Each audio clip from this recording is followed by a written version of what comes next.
चालू कर दिए, चालू कर दिए।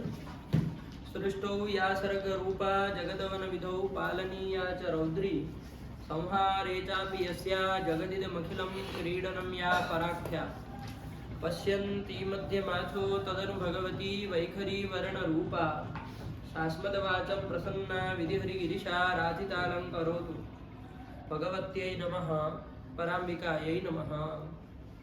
पीछे आवाज सुनाई दे रही है? समझ में आ रहा है ना? चलिए, तो अब लोग लघु सिद्धांत अचसंधि में देख रहे थे। कौन सूत्र देख रहे थे? अंतिम में यही सूत्र देख रहे थे, ठीक है ना? उसके बाद उरण पर हमें भी थोड़ा बहुत विचार किया था, तो कल फिर पाठ ज्यादा समय हो गया था तो विराम दे दिए जहाँ पर थे वहीं से, ठीक है ना? लेकिन हम लोग थोड़ा विचार कर लेते हैं। जो जो सूत्र कल भी देखे एक बार विहंगावलोकन के तौर पर, ठीक है ना? तो अधिक गुण सबसे पहले आया था। क्या अर्थ हो गया उसका? ह्रस्व अकार, दीर्घ एकार और दीर्घ ओकार, इनकी गुण संज्ञा होती है। आया कि नहीं आया? सब अकारों की, सब एकार की, सब ओकार की गुण संज्ञा होती है। नहीं आया, क्यों नहीं आया? क्योंकि तपरकरण किया है।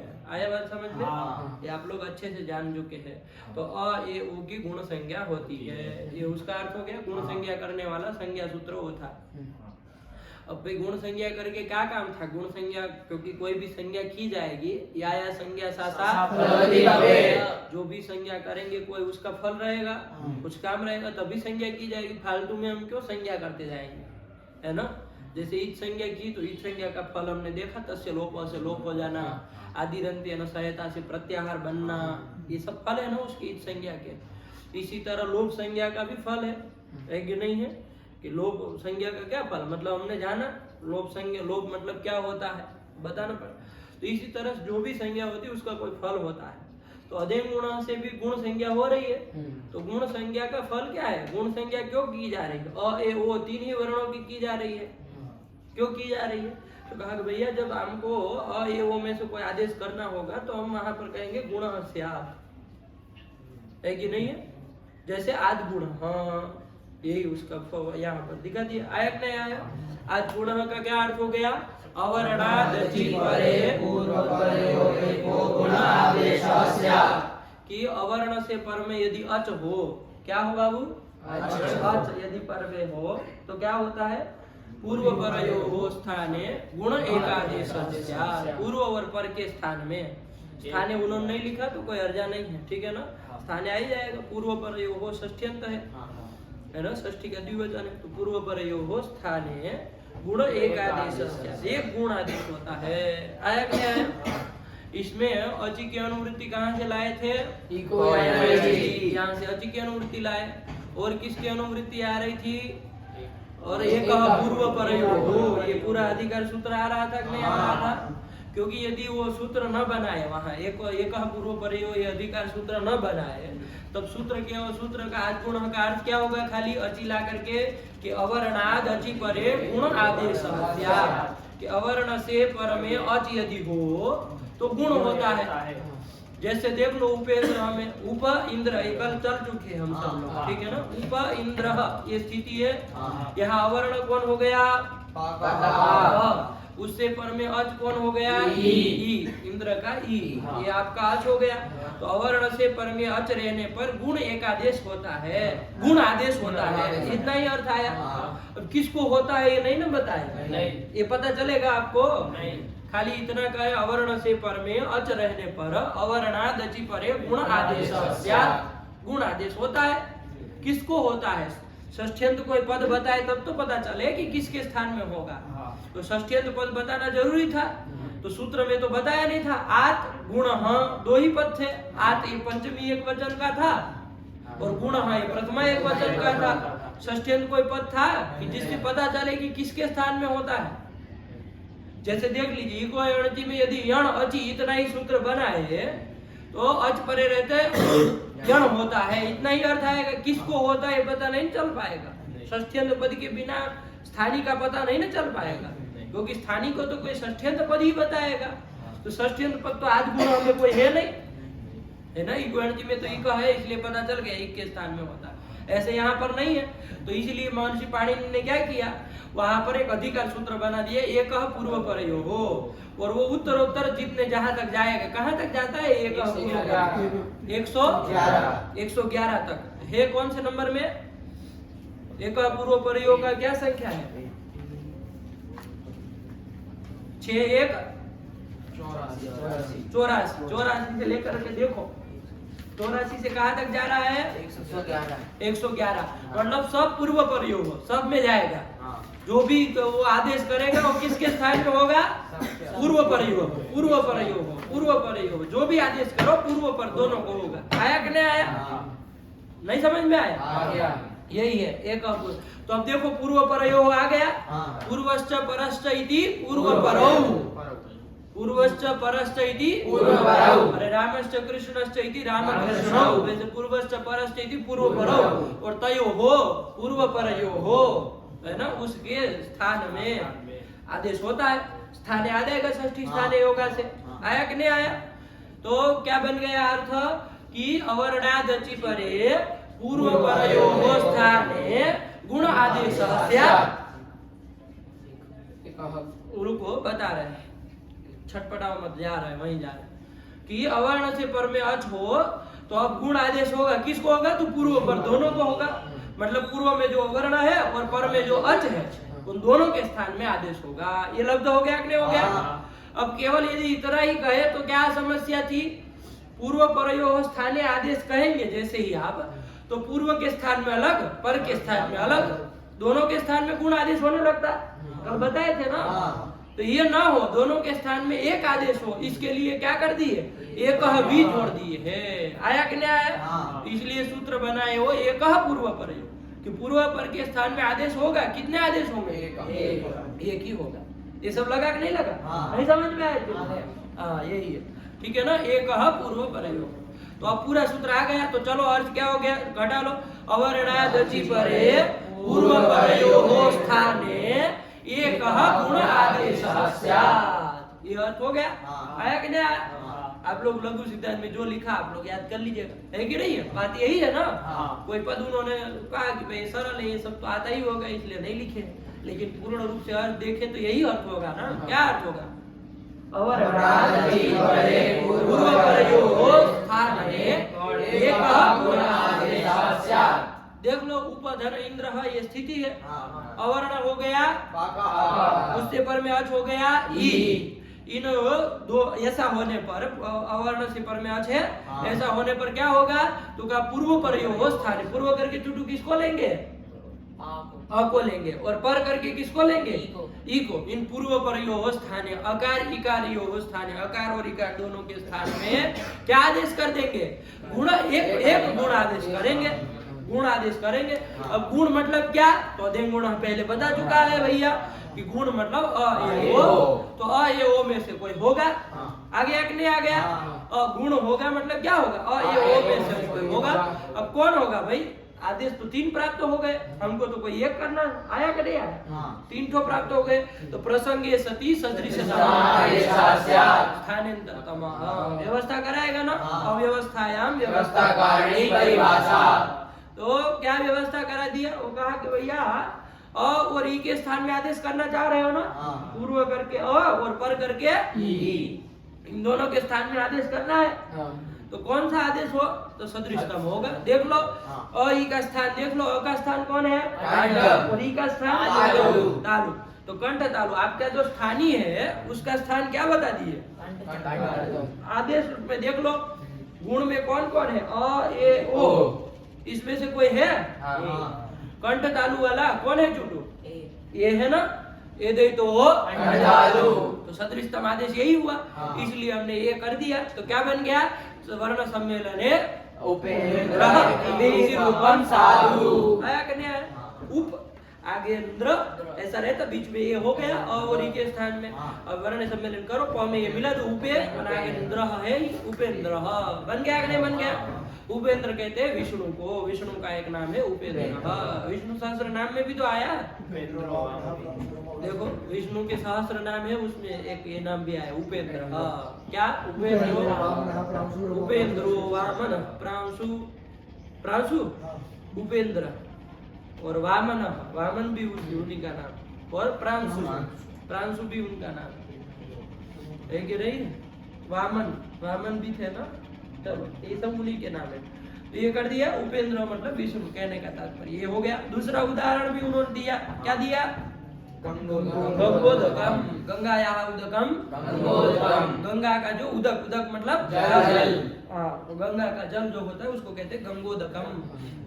गंगोदकेन स्नानमहं करिष्यामि, गंगा जल से मैं स्नान करूंगा, ऐसे ही संकल्प किया जाएगा ना। गंगा स्नान करने जाएंगे, यही संकल्प किया जाएगा कि भाई गंगोदक से, गंगोदकेन स्नानमहं करिष्ये, मैं स्नान करूंगा, यही संकल्प होगा। तो गंगोदक, गंगोदक मतलब गंगा का उदक, गंगा का जल, उसी को कहते हैं गंगोदकम। आया? क्या स्थिति थी यहाँ? स्थिति बोलो, चुटू बोलो, तुम ही बोलो, तभी तुमको पता चले। गंगा उदकम में गंगा बोलो, स्थिति बोलो। और अका, गंगा और गंगा और गंगा उदकम है ना? उका, सबको पटक पाओगे क्या? गंगोदकम, इसका वो स्थिति बोलो, अलग अलग करके बोलो, विग्रह बोलो, वो बोलो, विच्छेद। गंगा उदक, गंगा उदकम, गंगा धन उदक, उत्तम नहीं उदकम, अभी ऐसा वर्णमंड मत बोला, उदकम, साफ साफ वर्ण बोलो। गंगा धन उदकम, आएगा ना? तो क्या दम दम बोल रहे हो? दमालू खाना है तुमको? दमालू मतलब जानते हो क्या? बुखार खाया जाता है, बड़े बड़े आलू का, बड़े आलू का नहीं, पूरे आलू का, पूरा आलू जिसमें आलू को तोड़ा नहीं जाता है कि नहीं? उन लोगों को पूछो, बताएंगे दम आलू खाने वाले लोग पीछे बैठे। चलिए, तो वही दम आलू को बड़े बड़े आलू का बनता है, देख छोटे छोटे आलू का बनता है दम आलू। क्या काटते हैं? छोटे छोटे आलू का बनता है दम आलू। काटते नहीं, आलू को, हाँ वही, वो नहीं करेंगे, क्या नहीं करेंगे? निमोनिया नहीं करेंगे। क्या बोलते हैं उसको? सब्जी को वो सुधारना, क्या कहते हैं उसको? अमनिया, है? अमनिया, अमनिया, हम न्यूमोनिया बोलते हैं। सर्दी हुई तो न्यूमोनिया है, क्या क्या है? अमनिया, काटना नहीं बोलते सब्जी को, सब्जी को काट रहे, अमनिया करना कहते हैं। हम पहले बोलते थे, हमारे गुजराती में काटना नहीं बोलते, सुधारना कहते हैं उसको, तो सुधारना कहते हैं। लेकिन यहाँ जब हिंदी में बोलना होता तो सुधारना लोग समझते नहीं, तो कहते थे हम कि सब्जी को काटने के लिए कौन जाएगा, क्या है, ऐसा कुछ बोले तो हमको कोई टोक दिया, तो सब्जी को काटना नहीं बोलते, अमनिया कहते हैं। अमनिया, अमनिया कहते हैं, सब्जी अमनिया करना, क्या ऐसा कुछ बोल दो, यही ना अमनिया। तो वही काटना काटना की मत बोलो, आलू काटा नहीं जाता, तो वही। चलिए, तो क्या हो गया? प्रकृतम अनुसरामः गंगा धन उदकम, ये स्थिति है बाबू। यहाँ देखो आज पुनः लग जाएगा ना, अवर्ण कौन हुआ चुटू? आ, उससे पर में अच कौन हुआ? उ। वो ऐसा होने पर पूर्व परयो हो स्थाने, पूर्व करके किसको लोगे? और पर करके कौन होगा? इन दोनों के स्थान में आ और उ, ये दोनों के स्थान में वो एक गुण आदेश होगा। अब गुण कौन होगा? तो अ ए ओ, इसमें से कोई एक होगा, है ना? अब कौन किया जाए भैया? तो सदृशतम आदेश कर लो। तो पहले स्थानीय जो आपके है, स्थानीय कौन कौन हो रहे हैं? पूर्व पर दोनों स्थानीय हो रहे हैं ना, पूर्व करके आ और पर करके उ, दोनों का स्थान देख लो। आ का स्थान क्या है और उ का स्थान ओष्ठ, तो कंठ ओष्ठ स्थान वाला आपका स्थानीय है। आदेश में देख लो कोई है कंठोष्ठ स्थान वाला? कौन है चुटू? ओ दो तो हो कंठोष्ठ, तो वही वो को कर दिया। तो क्या कर दिया जाएगा? वो कर दिया जाएगा गंगोदकम। अरे गंगा में से आ निकालो और उदक में ऊ निकालो, तो दोनों के स्थान में वो करो, वर्ण सम्मेलन करो, गंगोदकम। पानी लाओ बाबू, फटाफट लेके आना बाबू।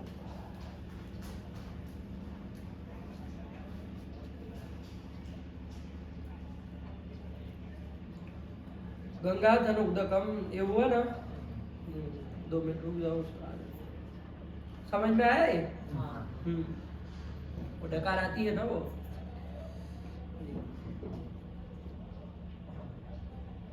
ये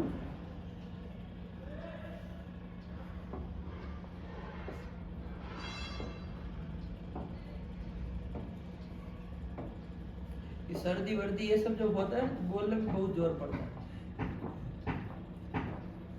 गला एकदम मतलब खींच खींच के आवाज निकलता है।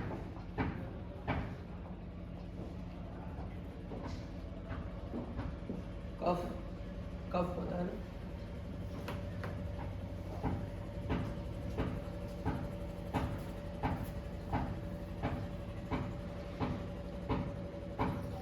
बस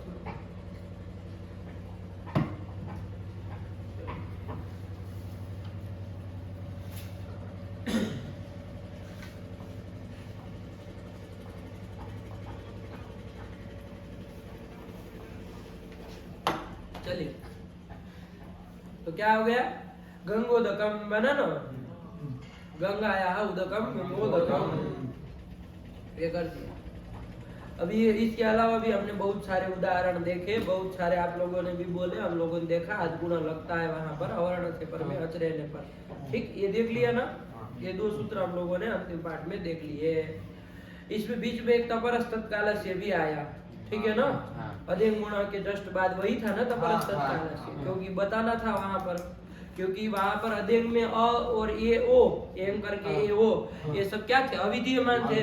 तो अविधीयमान अण जो होता है अपने सवर्णियों का बोध करा देता है, तो अनुदित सवर्ण से चा प्रत्यय ने कहा था ना, तो वो सवर्णियों का बोध करा देता, अ करके 18 पकड़े जाते, ये करके 12, ओ करके 12, सब पकड़ने जाने वाले थे। लेकिन उसी के बाद एक सूत्र आगे तपरस तत्कालस्य, उसने कहा भैया अविधीयमान अण सवर्ण का ग्रहण कराए, ठीक, कोई बात नहीं, लेकिन यदि वो तपर हो जाएगा, क्या हो जाएगा, तपर हो जाएगा, मतलब वो अण या तो त उससे पर में हो चाहे त से पर में वो रहेगा, जो भी रहेगा, तपर यदि वो हो जाएगा तो वो सबका बोध नहीं कराएगा, अपितु समकाल का ही बोध कराएगा। आया कि नहीं आया, ये बताया था ना, नहीं बताया था, तपरस तत्कालस्य, क्या अर्थ हो गया उसका, तपरह में दो अर्थ किए ना, दो समास किए थे, बहुरी समास भी किया और पंचमी तत्पुरुष भी किया। बहुरी करेंगे तो क्या विग्रह बनेगा छोटू, तब अर्थ क्या होगा तपरह का, बहुरी करेंगे पर है जिससे, जिससे, बहुत सुंदर है कि नहीं, ऐसे साफ होना चाहिए ना एकदम।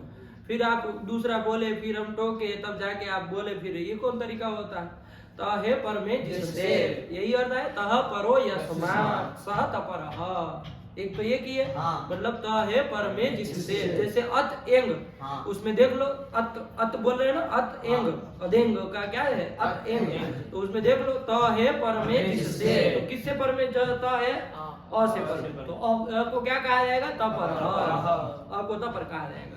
तो ये सब जो तपर होता है वो अपने समकाल का ही, तत्काल का ही बोध कराता है, ठीक है, ये भी हम लोग जान लें। और दूसरा पंचमी तत्पुरुष करोगे तो अर्थ क्या होगा छोटू, तपर होगा ता से पर में है जो, हाँ, तात्परः तपरः, ठीक है ना छोटू, लगाता है, ऐसी बात नहीं है कि नहीं, लगाता है, मेहनत करता है, साफ एकदम क्लियर, तात्परः, त से पर में, सब लोग समझते हैं, ठीक है ना, सब लोग समझते हैं, बस कभी कभी आलस्य प्रमाद के कारण शब्द बड़ा निकल जाता है, तो फिर डांटना पड़ता है कि नहीं। चलिए, तो तात्परः, त से पर में जो है उसको क्या कहेंगे, तपर।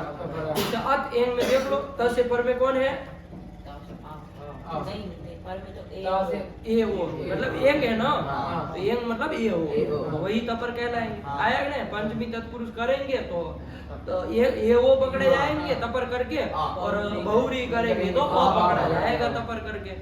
तो ऐसे जो भी तपर होता है, चाहे तात्परः तपर हो, चाहे तह पर हो, यस्मात् सह तपर हो, वो तपर हो, कोई तपर हो, वो किसका बोध कराते हैं, तत्कालस्य, मतलब जिसका उच्चारण किया जाता है ना, उसके समकालिक का ही बोध कराता है, मतलब उसी का बोध कराता है। जैसे वहां उच्चार्यमान कौन है, अत में तपर अ हुआ, वो अ कौन सा उच्चार्यमान है, ह्रस्व है, तो उसी का वो बोध कराएगा, दीर्घ प्लुत का बोध नहीं कराएगा। अनुदित का कहा था कि वो सब का बोध कराएगा, 18 प्रकार का, लेकिन इसने आकर के क्या कर दिया, तपरः तत्कालस्य, वो केवल ह्रस्व उच्चारण किया तो ह्रस्व का ही बोध कराएगा। इसी तरह तात्परः तपरः, ये वो है, ये कैसे है, दीर्घ का उच्चारण किया है, तो दीर्घ का ही बोध कराएंगे, प्लुत का बोध नहीं कराएंगे। यही वो कर दिया। क्या अर्थ हो गया इसका? तह परो यस्मात्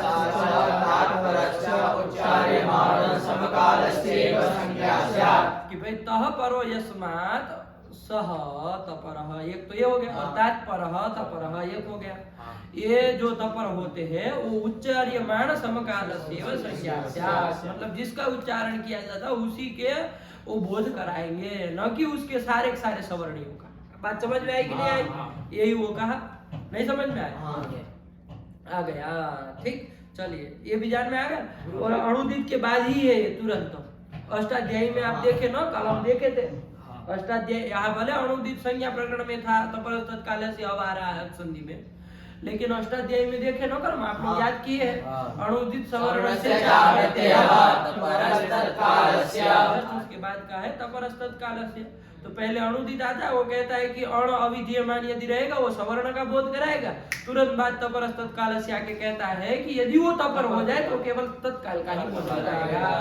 बस यही उसका कहानी आया क्या? अब कोई प्रश्न क्या पूछ रहे थे, बोलो। कौन सा सूत्र है? ये तपरस्तत्कालस्य किस प्रकार का सूत्र है, ये प्रश्न हुआ है कि नहीं है? कि भाई ये कोई किस प्रकार का सूत्र है, तपरस्तत्कालस्य जो है वो किस प्रकार का सूत्र है? तो कैसा सूत्र इसको कहा जाए? 6 प्रकार के सूत्र होते हैं ना, संज्ञा च परिभाषा च विधिनियमैर्वच आदिदेशोऽधिकारस्य षड्विधं सूत्रलक्षणम्। आया कि नहीं?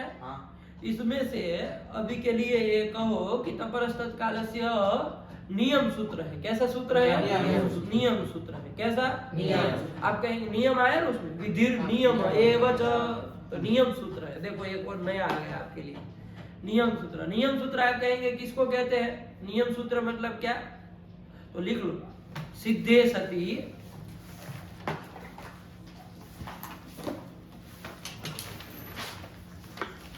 सिद्धे सती आरभमाणो विधि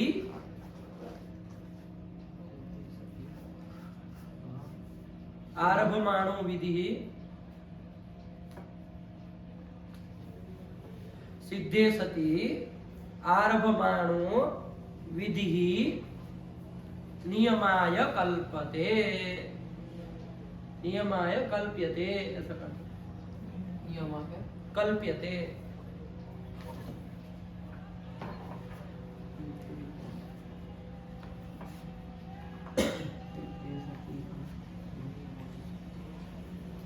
सिद्धे सती आरभमाणो विधिर नियमाय कल्पते कल्प्यते। आया कि नहीं आया? नहीं लिखा? क्या हो गया इसका मतलब? कहा कि देखो कोई बात है, समझिए इसको, नियम सूत्र किसको कहते हैं? कोई चीज है पहले से सिद्ध है। कैसी है? सिद्ध है।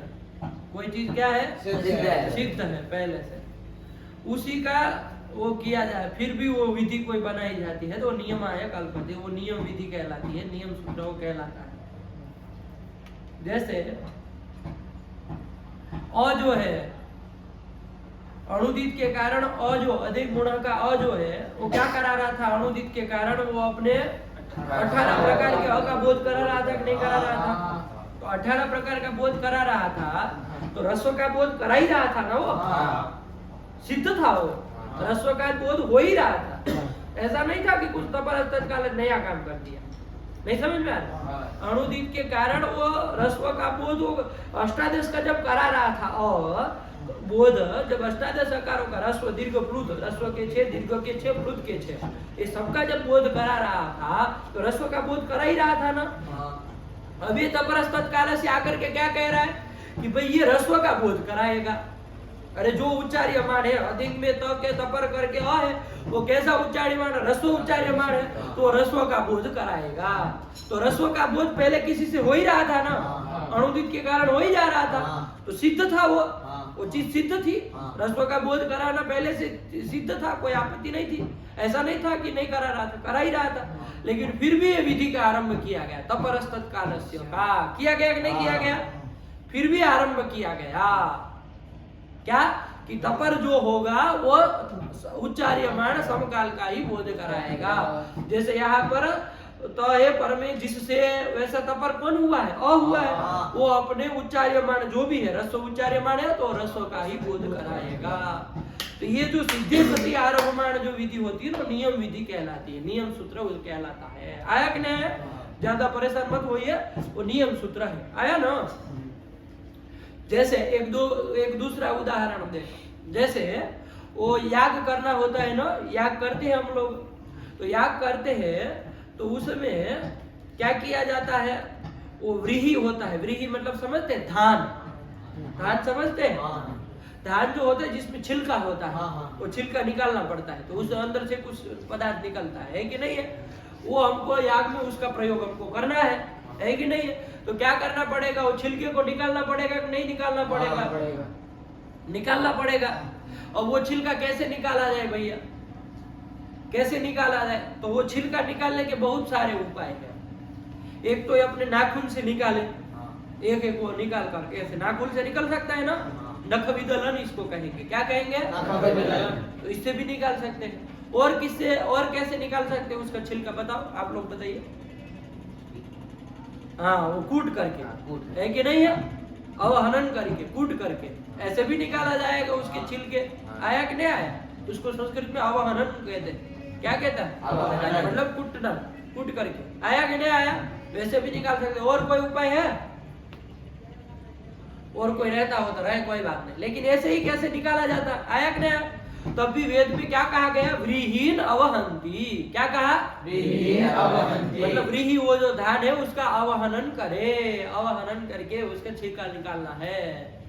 तो ये क्या विधि कहलाएगी? ये कोई नया काम नहीं बता रही है, अरे वैसे ही निकाला जाता, सिद्ध थी वो चीज, अरे कूट के ही निकालते हम, है कि नहीं है? तो सिद्धि सती आरभमान विधि कौन हुई? व्रीहीन अवहंती विधि, ये नियम विधि कहलाती है। आया कि नहीं आया? उसी टाइप का है कुछ। आया कि नहीं है? चलिए, तो घबराइए मत, उसी कहते सिद्धि सती आरभमाणो विधि ही नियमाय कल्प्यते, उसी को नियम विधि कहते हैं। तो ये नियम सूत्र है, धीरे धीरे चढ़ जाएगा, परेशान मत होइएगा, इसका कुछ वो बड़ी बात नहीं। अरे और जो था वो जब अष्टादश का अणुदित के कारण बोध करा रहा था तो रस्व का बोध करा ही रहा था, रस्व के छे का बोध करा ही रहा था। अब तपर तत्काल से कह रहा है तत्काल से बोध, तो वो तो हो ही रहा था ना। ये नियम विद्या है, लेकिन इससे फल क्या मिला? अब दीर्घ और प्लुत का बोध नहीं कराएगा। आया कि नहीं आया? ये उसका फल मिलता है नियम विधि से, है ना? वरना वो रस्व का बोध करा करके कुछ नया काम नहीं किया, अरे वो तो हो ही रहा था। इसका काम क्या निकला? काम ये निकला कि अब रस्व का ही बोध होगा, दीर्घ प्लुत का बोध नहीं होगा।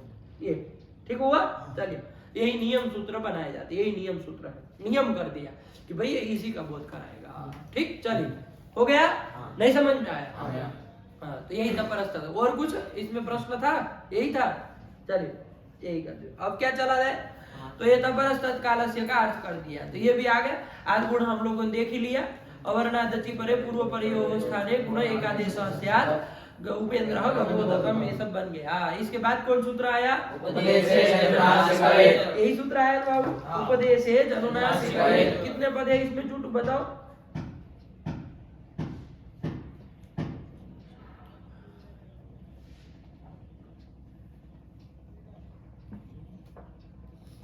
ये नहीं लगाए हो?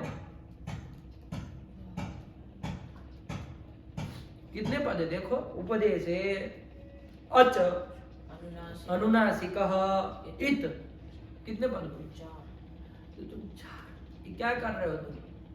गुरुजी जी जब मुझे आ नहीं रहा था, मैंने उसे बताया ही नहीं था, तो बोलो ना। नहीं क्यों आ रहा था? कल नहीं बताए थे? बताए थे, लेकिन उसमें 4 पद आ रहे थे, लेकिन उपदेश और जनुनासिक 3 ही आ रहे थे। आज उपदेश है, फिर देखो खट्टा कर किया है ना, तो उससे अ निकालो, और ज है उसको हमने संधि के कारण हो गया, हमने चौक बोला, अच, ऐसा अलग पद हो गया। उपदेश है अच अनुनासिकः और इत, 4 पद है। आया कि नहीं आया ना? तो यहाँ मत मदद करो कि इतने हैं, वहां पर सिखा करके लाया करो, है ना? तब तो बुद्धिमानी है। ये कोई बुद्धिमानी वाली बात नहीं हुई। किसी को परीक्षा में चोरी कराना बुद्धिमानी काम नहीं है। अरे आप में इतनी औकात अच्छी है तो पहले पढ़ा करके रखो उसको, है कि नहीं? अब परीक्षा में चोरी करा करके क्या उसका उपकार कर रहे हैं, है कि नहीं? अब देशद्रोह कर रहे हैं, एक दृष्टि से देखे तो देशद्रोह कर रहे हैं, क्योंकि एक व्यक्ति जो भारत के लिए कुछ काम आना चाहिए था, उसको आपने ऐसे चोरी करवा करके किया, उठ पटांग मना, और वही कहीं पढ़ाने जाएगा, कुछ जो भी करेगा अंडपट काम ही करेगा। कोई अच्छे की आशा कर सकते हैं उससे? वैसा ही होता है वो, है ना। तो फिर उससे अच्छे की आशा करेंगे तो देश को एक नुकसान करा दिया ना। तो फिर ये वाला काम मत करिए, देश को नुकसान मत करिए। आपकी एक एक हरकतें देश के ऊपर असर करती, आप समझे चाहे ना समझे, है कि नहीं। आपका एक कदम चलना वो देश के लिए असर करता है कि नहीं। आपको लोगों को हमें क्या, हम यदि 1 घंटा इधर उधर सो जाएंगे, क्या है, बातें कर लेंगे तो क्या अंतर पड़ जाएगा, बहुत अंतर पड़ेगा। उसका हिसाब करने जाएंगे तो, है कि नहीं। चलिए, तो इसलिए सावधान रखिए बाबू, पहले सब करा करके करा। चलो, तो ये 4 पद है इसमें। उपदेश है अच अनुनासिक इक, है कि नहीं है। उपदेश है कहाँ का है जो बताओ तुम, उसी को पूछ रहे, क्योंकि वो बोल देगा मतलब आप लोग सब जान रहे हैं, हम समझ ले, है कि नहीं है। इसलिए उसको पूछ रहे, क्योंकि कल नहीं था वो। उपदेश है कहाँ बनेगा, राम में बनता है ना, राम का राम है, वैसे उपदेश का उपदेश है।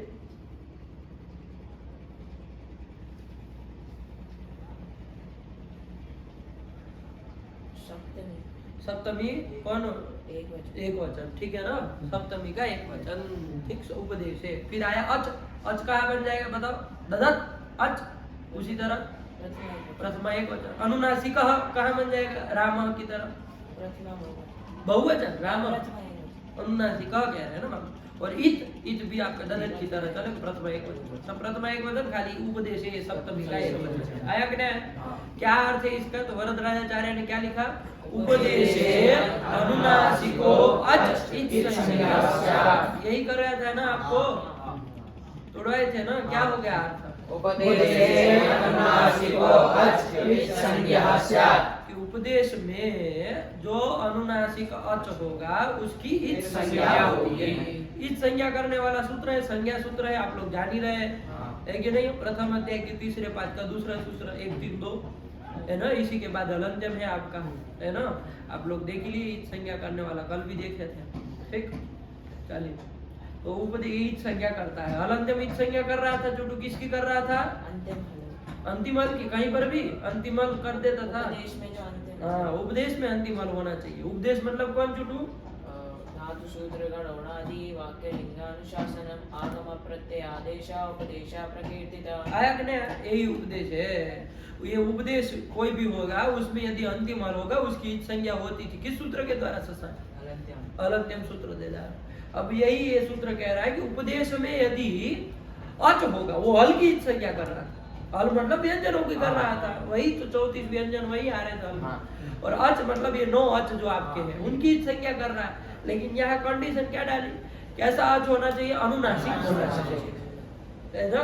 कोई यदि अनुनासिक होगा तो उसकी इच संज्ञा नहीं होगी। आया कि नहीं आया, अनुनासिक अच होगा तो उसकी इच संज्ञा नहीं होगी। अनुनासिक अच यदि होगा, अनुनासिक अच होगा तो उसकी इच संज्ञा होगी। यही कह रहा है, उपदेश है अनुनासिको अच इच संज्ञास्यात्। उपदेश में अनुनासिक अच की इच संज्ञा होती है। सूत्र से भी अर्थ आ रहा है कि नहीं आ रहा, वो अच का विशेषण है कौन, अनुनासिक। अरे प्रथमा है ना, तो उसका विशेषण हो जाएगा कि अनुनासिक जो अच उसकी संज्ञा होती है। अंतिम से लेना देना नहीं, आदि में भी रहे, मध्य में भी रहे, अंत में भी रहे, जहाँ कहीं रहे, यदि वो अनुनासिक अच होगा और उपदेश में होगा तो उसकी संज्ञा कर देगा।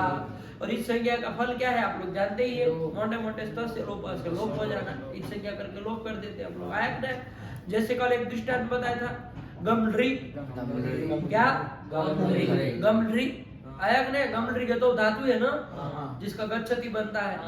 जैसे भू सत्तायम का भवती बनता है, भू धातु का भवती, जैसे गमलरी धातु का क्या बनता है, गच्छति बनता है। तो गमलरी जो धातु है वो गमलरी, ये उपदेश है कि नहीं है, उपदेश है। गमलरी कहा उपदेश में कहा आया, छोटू बताओ, धातु पहला ही है ना। ये देखे तो ऐसे ही लगा लो बाबू, खड़े नहीं हो गया, यही है गमलरी। आया कि नहीं, ये धातु है। धातु होने के कारण क्या है, उपदेश है। उपदेश में अनुनासिक अच कोई यदि होगा तो उसकी इच संज्ञा होगी। अब यहाँ गमलरी में री जो है वो कैसा री है, रिल का री है, अच है कि नहीं है। तो उपदेश में अच मिल गया कि नहीं मिल गया, इसकी इच संज्ञा हो जाएगी कि नहीं हो जाएगी, जो बताएगा।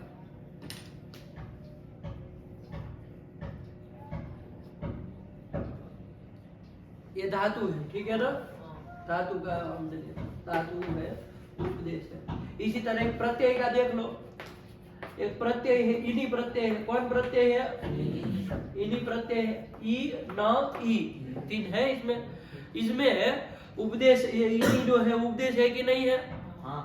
प्रत्यय होने के कारण उपदेश है। इनी हाँ। कहा आता है ना, आगम प्रत्ययादेशा। हर्षा कल से वहीं रहा करो, यहाँ मत आया करो, है कि नहीं? इतना जब तुमको ये सब समझ में आ रहा है तो कितना वो पूरा मतलब वही जमा ही ले रहा है पूरे उसमें पाठ में, है? कुलदीप गया तो तुमको रोक चढ़ा दिया। इतना कौन सा तुम सुस्त होके बैठते हो, सीधा नहीं बैठ पाते हो? पूरे पाठ में उसने अपना चेहरा नहीं दिखा है, क्या कर रहा है वहां, वो भगवान मालिक है। तो फिर वही रहो, क्यों आते हो इधर परेशान होने के लिए? सावधानी से बैठा करो। इतना मतलब 80 साल के बूढ़े लोग जैसे वो हो वैसे हरकतें कर रहे हो। तो प्रत्यय उपदेश है कि नहीं? इन्हीं अभी पूछ लेंगे, घंटा फिर बजाते रहोगे, फिर नहीं समझ में आएगा। अभी कुछ पूछ लेंगे, क्या उत्तर दोगे? रंड बंड करोगे। इसलिए ध्यान दो ना, तब कह रहे हैं इन्हीं प्रत्यय उपदेश है। इसमें अनुनासिक अचपन यही मिला कि नहीं मिला, उसकी ईद संज्ञा हो जाएगी, हो जाएगी ना। इन्हीं में ई की क्या है, इसमें इन ई, इसकी ई की ईद संज्ञा हो जाएगी तो क्या बचेगा? इन, क्योंकि तस्य लोप से ईद संज्ञा होने के बाद लोप हो जाएगा, तस्य लोप लोप हो जाएगा। इसी यहाँ नृ की ईद संज्ञा जब हो गए तो क्या हो जाएगा? लोप हो जाएगा, तो गम बचेगा। गम धातु का ही गच्छति बनता है। कैसे बनता है आप लोग प्रक्रिया जान लेंगे जब आएगा तब, ठीक है ना। जितना आप संस्कृत के शब्द बोलते हैं ना, उसकी आप व्युत्पत्ति आप बोल सकते हैं, कैसे कैसे बना है कि नहीं। कब जब लघु सिद्धांत हो जाए तब आया कि नहीं। अभी लगे गम से गच्छति कैसे बन जाएगा, लेकिन बन जाएगा, कोई वैसी बड़ी बात नहीं। तो ये कर दिए। अब ईद संज्ञा होगी ना, गम में री की, इनी में ई की, चुटू बताओ तो है। अरे उपदेश में जो अच होता है उसकी ईद संज्ञा होती है तो हो जाएगी। अनुनासिक होना चाहिए। तो अनुनासिक था क्या ये? अरे ऐसे कुछ बिंदी बिंदी लगाए होते तब तो समझ में आता कि अनुनासिक है।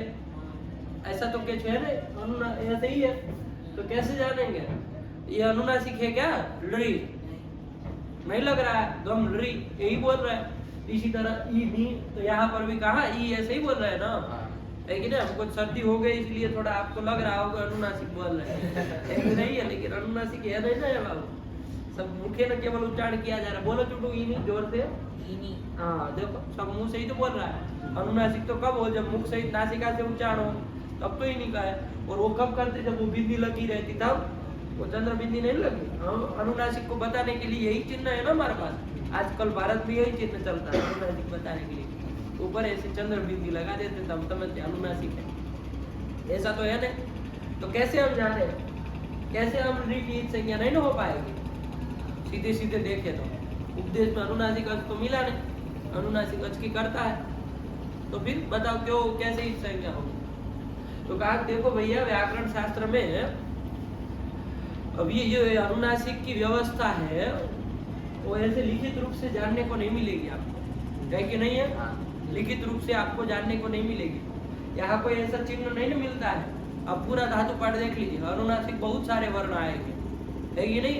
लेकिन चिन्ह तो कोई नहीं लगाया जाता है, चिन्ह तो कोई नहीं लगाया रहता कि जिससे पता चले कि अनुनासिक है। तो पूर्व काल में, जैसे कल भी बताया था आप लोगों को कि ये अनुनासिक के बताने के लिए कोई चिन्ह था हमारे पास, हम चिन्ह करते थे।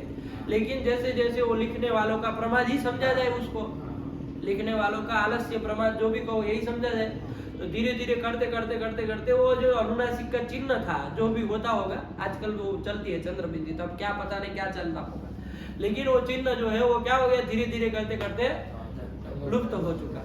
क्या हो गया? लुप्त हो गया। अब हम कैसे पहचाने कि कौन अनुनासिक है कौन नहीं है? पहचान पाएंगे अब हम?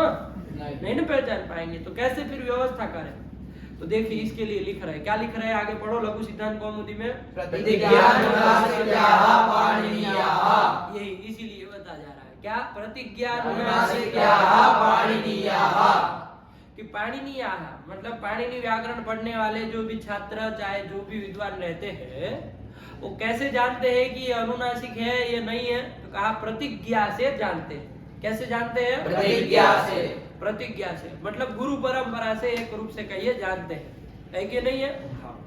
जैसे वो पाणिनि ने अपने शिष्यों को बताया, उन्होंने अपने शिष्यों को बताया, उन्होंने अपने शिष्यों को बताया, उन्होंने अपने शिष्यों को बताया और उन्होंने हमको बताया, हम आपको बता रहे हैं, है कि नहीं है?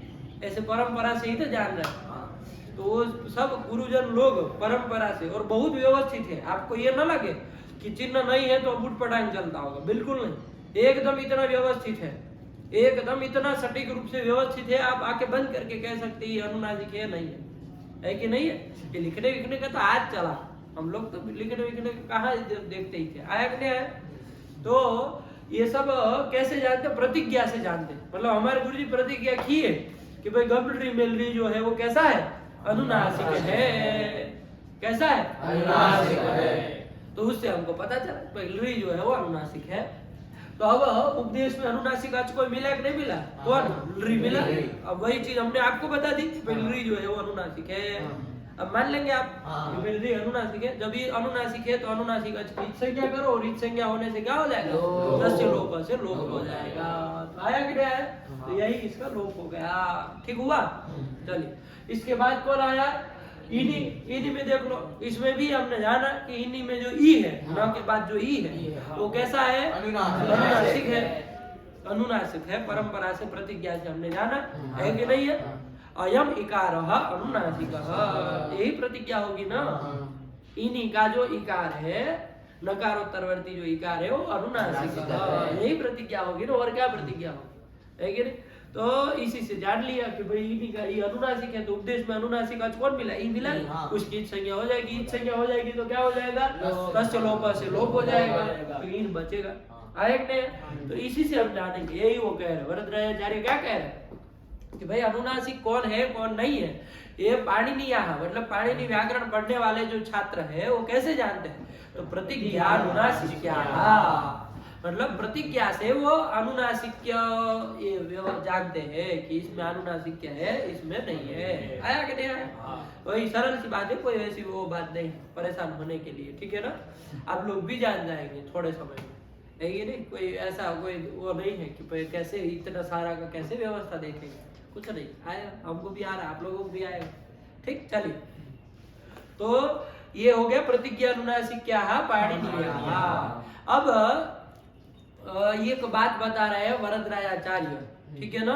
क्या बता रहे हैं देखिए, वहां पर आप लोग जब अ इ उन रिल ऋग ए ओंग अ औ च अय वरड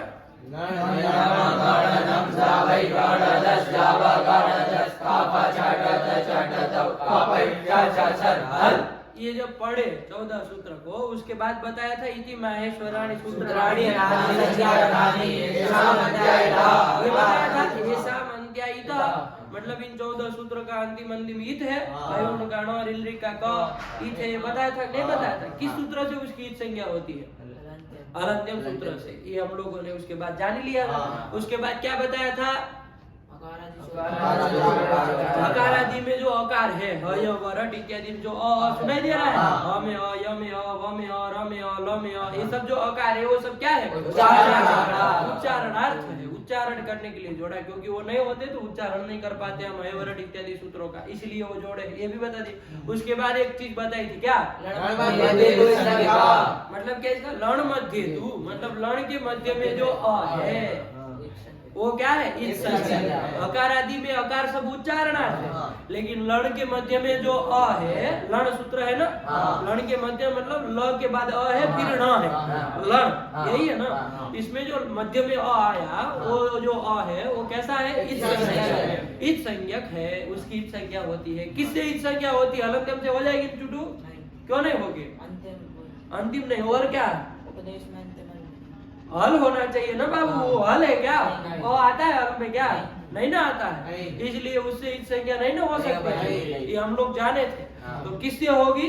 तो अब किससे होगी? तो अभी आ रहा है सूत्र, यही उपदेश। उपदेश में जो अनुनासिक है उसकी संज्ञा होती है।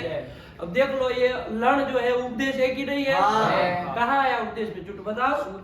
सूत्र में, सूत्र करके किसको लेते हैं? शिव सूत्र को लेते हैं। तो वही लण उपदेश है। उपदेश है अनुनासिक अच, अनुनासिक अच होना चाहिए। तो अ जो है वो अच है कि नहीं है? और प्रतिज्ञा से आज ये भी जान लीजिए कि लण का जो अ है वो अनुनासिक है। देखो वहां पर भी कोई चिन्ह नहीं ना बना है, लण ऐसे नहीं ना लिखे है, ल के ऊपर ऐसे बिंदी नहीं ना किए, अ के ऊपर बिंदी नहीं किए है। तो प्रतिज्ञा से ही हमको जानना है कि अनुनासिक है कि नहीं है। तो आज जान लीजिए कि अ जो है वो अनुनासिक है। जब अनुनासिक है तो उस अच की क्या हो जाएगी चुटू? किस सूत्र के द्वारा? उपदेश अनुनासिक है ना, उपदेश अनुनासिक अच की संज्ञा कर दी। अब इस संज्ञा करके क्या होगा? तो तस्य लोप से लोप हो जाएगा चुटू, है कि नहीं है? हो जाएगा। तब तो फिर ऐसा लोग होना चाहिए ना, लड़ ऐसा बनना चाहिए, ऐसा होना चाहिए। फिर कैसे लड़? अब फिर कैसे? इसकी नहीं होगी बाबू, क्यों नहीं होगी? एक बताए थे ना, इस संज्ञक का लोप होता है, लेकिन ये जो णादय अयुण रिल ऋग में जो ये ण क ये सब जुड़े हैं ना, इस संज्ञा को किसके लिए है? अणादि अणादि प्रत्याहार बनाने के लिए है। यदि अण में अयुण में ण की इस संज्ञा लोप कर दोगे तो अण प्रत्याहार बन पाएगा? नहीं ना बन पाएगा। तो ये अणाद्यर्थ अणादयो तो ये यहाँ पर ये अणादि आप केवल 14 ही लेते थे, 14 ही लेते थे ना, अयुण का ण, रिल ऋग का ग, एवं का ग, यही लेते थे, 14 ही लेते। लेकिन आज जान लीजिए अणादि में अ भी लेना है कि नहीं है? तो ये जो अ है, लण मध्यस्थ जो अकार है, लण के मध्य में जो अकार है, वो भी किस लिए है? कोई प्रत्याहार बनाने के लिए है, उसका लोप नहीं होगा। तो क्या प्रत्याहार बनाएंगे? तो कल आपको बता चुके थे, कौन प्रत्याहार बनाएंगे? र प्रत्याहार बनाएंगे। कौन प्रत्याहार बनाएंगे? ये र प्रत्याहार बनाएंगे। आया कि नहीं आया?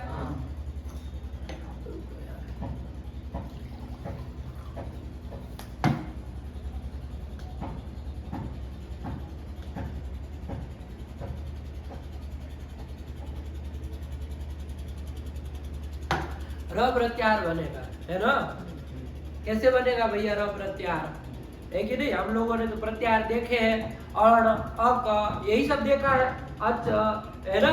मतलब अंतिम ईद को लेकर के उसके साथ आदि करके दो वर्णों का बना हुआ ही देखा है ना, अंत्य रहिता सहित आदि। लेकिन ये तो र, यहाँ पर भी 2 वर्ण, एक है अ और एक है र।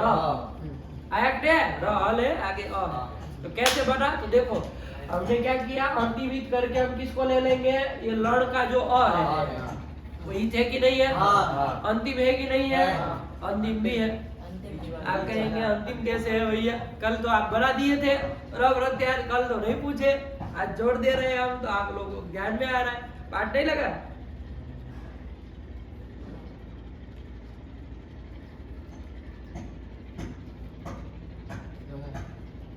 तो फिर अंतिम है क्या ये? अंतिम ईद होना चाहिए। ईद तो कर दिया, चलो लड़ का आकार उपदेश जन्मनासी के ईद से ईद संज्ञा तो कर दी, कोई बात नहीं, लेकिन अंतिम ईद के साथ आदि चाहिए ना। अंतिम ईद है क्या वो? तो फिर कैसे र प्रत्याहार बना रहे? कल तो बड़ा आह करते चले गए।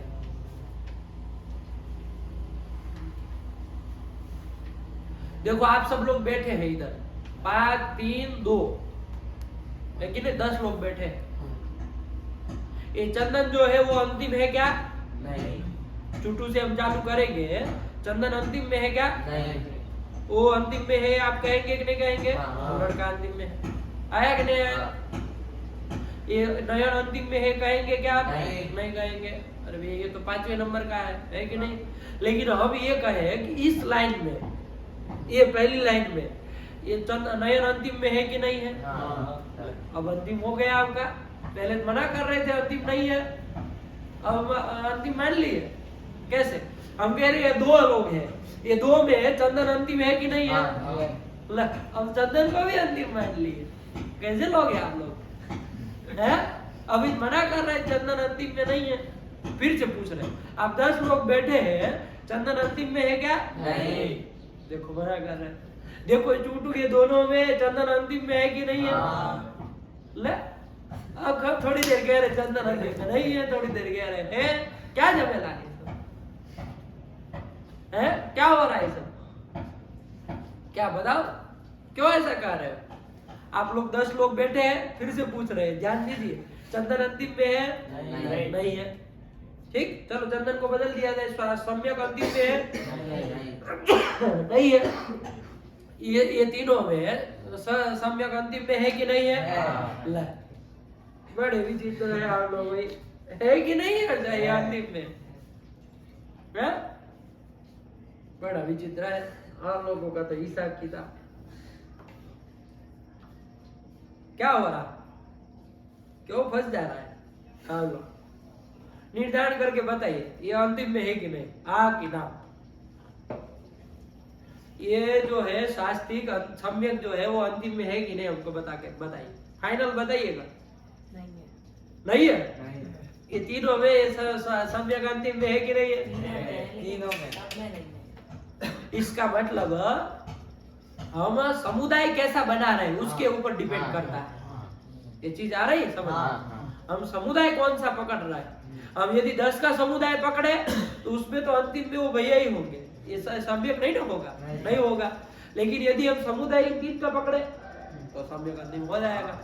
तो समुदाय हम कौन सा पकड़ रहे हैं उसके ऊपर आधार रहेगा। आप निर्धारण ऐसे नहीं कर सकते किसी के लिए कि भाई ये अंतिम में नहीं है, ऐसे आप किसी को नहीं कह सकते। अरे हम यदि ऐसा समुदाय पकड़े तो आपका गड़बड़ा जाएगा, ऐसा नहीं समझ रहे। समुदाय के ऊपर आधार रहेगा, आप कौन सा समुदाय पकड़ रहे हैं उसके ऊपर आधार रहेगा वो अंतिम में है कि नहीं। आया? अब हम समुदाय पकड़ रहे हैं के र से लेकर के लड़के अ तक का ही समुदाय पकड़ रहे हैं, ये समुदाय में अंतिम में है कि नहीं है? अभी कह रहे थे अंतिम में कहाँ है, अब मान रहे कैसे कह रहे हैं? ठीक है ना, समुदाय के ऊपर होता है हम कौन सा समुदाय पकड़ना चाह रहे हैं। आया ना? इसी तरह आदि में भी ये हाल था। आपको आदि के समय ये प्रश्न नहीं हुआ, जब आप अण प्रत्याहार बना रहे थे तो अण तो आपने चलो अण का न अंतिम ईट करके लिया, उसके सहित आदि कौन लिया? अ को लिया, तो अण बना, कोई बात नहीं। ईड प्रत्याहार चाहे इक प्रत्याहार ये सब बना है तो अंतिम ईट करके आपने ण लिया, चाहे रल्ले का क लिया, और उसके सहित आदि का है तब तो नहीं बोले ई आदि में कहा है, पूछना चाहिए ना। अरे ई आदि में कहा है? अरे अंतिम ईट आपने ऋलिक का क लिया, चलो उस सूत्र में अंतिम में है। आया कि नहीं? उसके सहित आदि लेना है ना, तो आप तो ई को पकड़े, ई आदि में। तो वहां तो प्रश्न नहीं किए, घटाते समय 42 बना दिए, आदि के विषय में चर्चा नहीं किए। इधर आपको अंतिम ईट में समस्या समझ में आ रहे, तो वहां पर भी ई आदि में है। कैसे? आप कहेंगे अयुण में तो ई आदि नहीं है, और ही आदि है।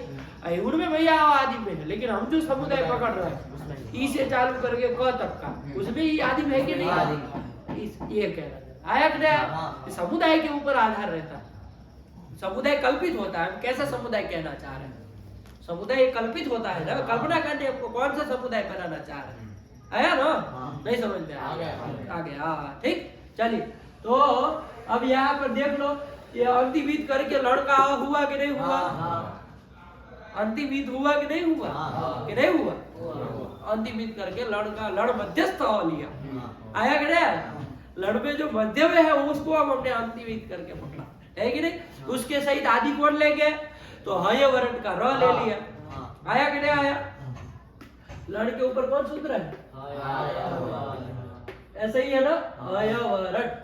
देखो अंतिम ईद करके ही लिया, अ लिया, और उसके सहित आदि र लिया, तो र में अ उच्चारणार्थ था। अब उसको जरूरत नहीं है क्योंकि हम ऑलरेडी अ ये वाला जोड़ने ही वाले हैं, तो कोई जरूरत नहीं है। दो दो अ करके हम क्या करेंगे, इसलिए ये र हमने आधा ही पकड़ा, क्योंकि वो तो उच्चारण के लिए अ था, उसको छोड़ दिया, तो र लिया। और अंतिम ईद ये अ, ये मिला करके क्या प्रत्याहार बनेगा? र प्रत्याहार बन जाएगा कि नहीं बन जाएगा? यही र प्रत्याहार बना लिया। अंतिम ईद करके अ, तेन सहित आदि र, तेन सहित आदि र बन गया कि नहीं? ये बन गया। अभी किसकी संज्ञा होगी? तो मध्यगाराम स्वस्य। मध्य करके चुटू कौन आएगा बताओ? मध्य करके कौन आएगा? ये र से लेकर के अ तक आए हो, मध्य करके कौन आएगा? ल आएगा। ट नहीं आएगा, ट भी तो मध्य में है, क्यों नहीं आएगा? इताम न ग्रहण, प्रत्याहारों में इतो का ग्रहण नहीं ना होता, अनुनासिक इत्यादि निर्देशा। आया कि नहीं आया? तो जब नहीं ग्रहण होगा तो मध्य करके केवल कौन आया? ल ही आया। और स्वस्य करके केवल आदि को लिया जाता है, तो स्व करके कौन लिया जाएगा? र। तो अब ये र प्रत्याहार किसकी संख्या हो गए? मध्य करके ल की और स्वस्य करके र की, मध्य का नाम स्वस्य च संज्ञा स्यात्। तो अब ये र प्रत्याहार र ल ये दो वर्णों का बोध कराएगा। आया कि नहीं आया? क्लियर हो गया? नहीं समझ में आया? छोटू नहीं आया? आ गया? चलिए यही कह रहे हैं, पढ़िए। देखो वही बात वो बता रहे वरदराजाचार्य, इसी चीज को स्पष्ट कर रहे हैं ये पंक्ति में, ठीक है ना? क्या देखिए, लण सूत्रस्थ सूत्र हम तोड़ के बोल रहे हैं केवल समझाने के लिए, आपने वैसे ही याद करना। लण सूत्रस्थ अवर्ण न, लण सूत्र में जो अवर्ण है, लण सूत्र में जो अवर्ण है कि नहीं? लण सूत्रस्थ जो अवर्ण है कि नहीं है, वो अवर्णेन सह, उस अवर्ण के साथ क्या? उच्चार्यमानो रेफ, उच्चार्यमान जो रेफ वो क्या होगा? र। यही बनेगा ना? ये लण सूत्रस्थ अ के साथ उच्चार्यमान रेफ होगा तो क्या बनेगा? र। ये किसकी संज्ञा? रलयो संज्ञा, र ल इन दो वर्णों की संज्ञा हो जाएगा, मतलब र प्रत्याहार हो गया। जैसे अण प्रत्याहार है तो अण प्रत्याहार किसका? अ ई उ वर्ण नाम संज्ञा, कहते कि नहीं कहते? वैसे र इति र प्रत्याहार जो है वो रलयो हो संज्ञा, र और ल ये दो वर्णों की संज्ञा होगी। आया कि नहीं? अब हम क्या करेंगे, जहां कहीं हमको र ल दोनों का काम करना होगा तो हम वहां पर अब र ल दोनों नहीं लिखेंगे, हम क्या करेंगे? र प्रत्याहार। जैसे हमको ई अ ई उ तीन वर्णों का संबंधित कुछ काम होता है तो हम क्या बोलते हैं? अण। ई उ रिल री चार का कुछ काम करना होता तो क्या बोलते हैं? इक। उसी तरह र ल संबंधित कुछ काम होगा, कुछ भी होगा तो हम क्या बोलेंगे? र। इससे आपको दोनों वर्ण समझ लेने हैं, ठीक है ना? आया कि नहीं? यही हो गया। पंक्ति किसको नहीं लगी है? लघु सिद्धांत की। लण सूत्र स्थावरणेन, क्या अर्थ हुआ? चुटू बोलो। लण सूत्र स्थावरणेन मतलब लण सूत्र में जो स्थ मतलब स्थित अवर्ण है कि नहीं है, जिसकी इच संज्ञा हुई है किस सूत्र के द्वारा? इस सूत्र के द्वारा हुई है, वो बोलो। तेन सह उच्चार्यमाणो रेफ, उसके साथ उच्चार्यमाण जो रेफ मतलब र, यही हुआ। वो किसकी संज्ञा? र ल इन दो वर्णों की संज्ञा हो जाएगा। बात समझ में आई? क्लियर हो गया पूरा? कोई दिक्कत नहीं ना? आप कहेंगे इसको क्यों बीच में घुसेड़े भाई, अभी ये सब क्या जरूरत? कुछ काम था हमको, र प्रत्याहार का जरूरत पड़ने वाली है आगे, इसीलिए पहले क्लियर कर दिया वरदराजाचार्य ने, पूरा खोल खाल करके पूरा रख दिया आपके सामने कि भाई देखो ऐसे र प्रत्याहार बनता है। लग गया ना? हाँ। अब जरूरत क्या है वो तो हम देखेंगे आगे जब आएगा तब, ठीक? क्लियर हो गया? यहाँ तक के लघु सिद्धांत लग गए, कोई दिक्कत नहीं ना? अब सूत्र आया कौन? क्या कौन आ गया? उरन्नपरः। कितने पद है इसमें चुटू बताओ?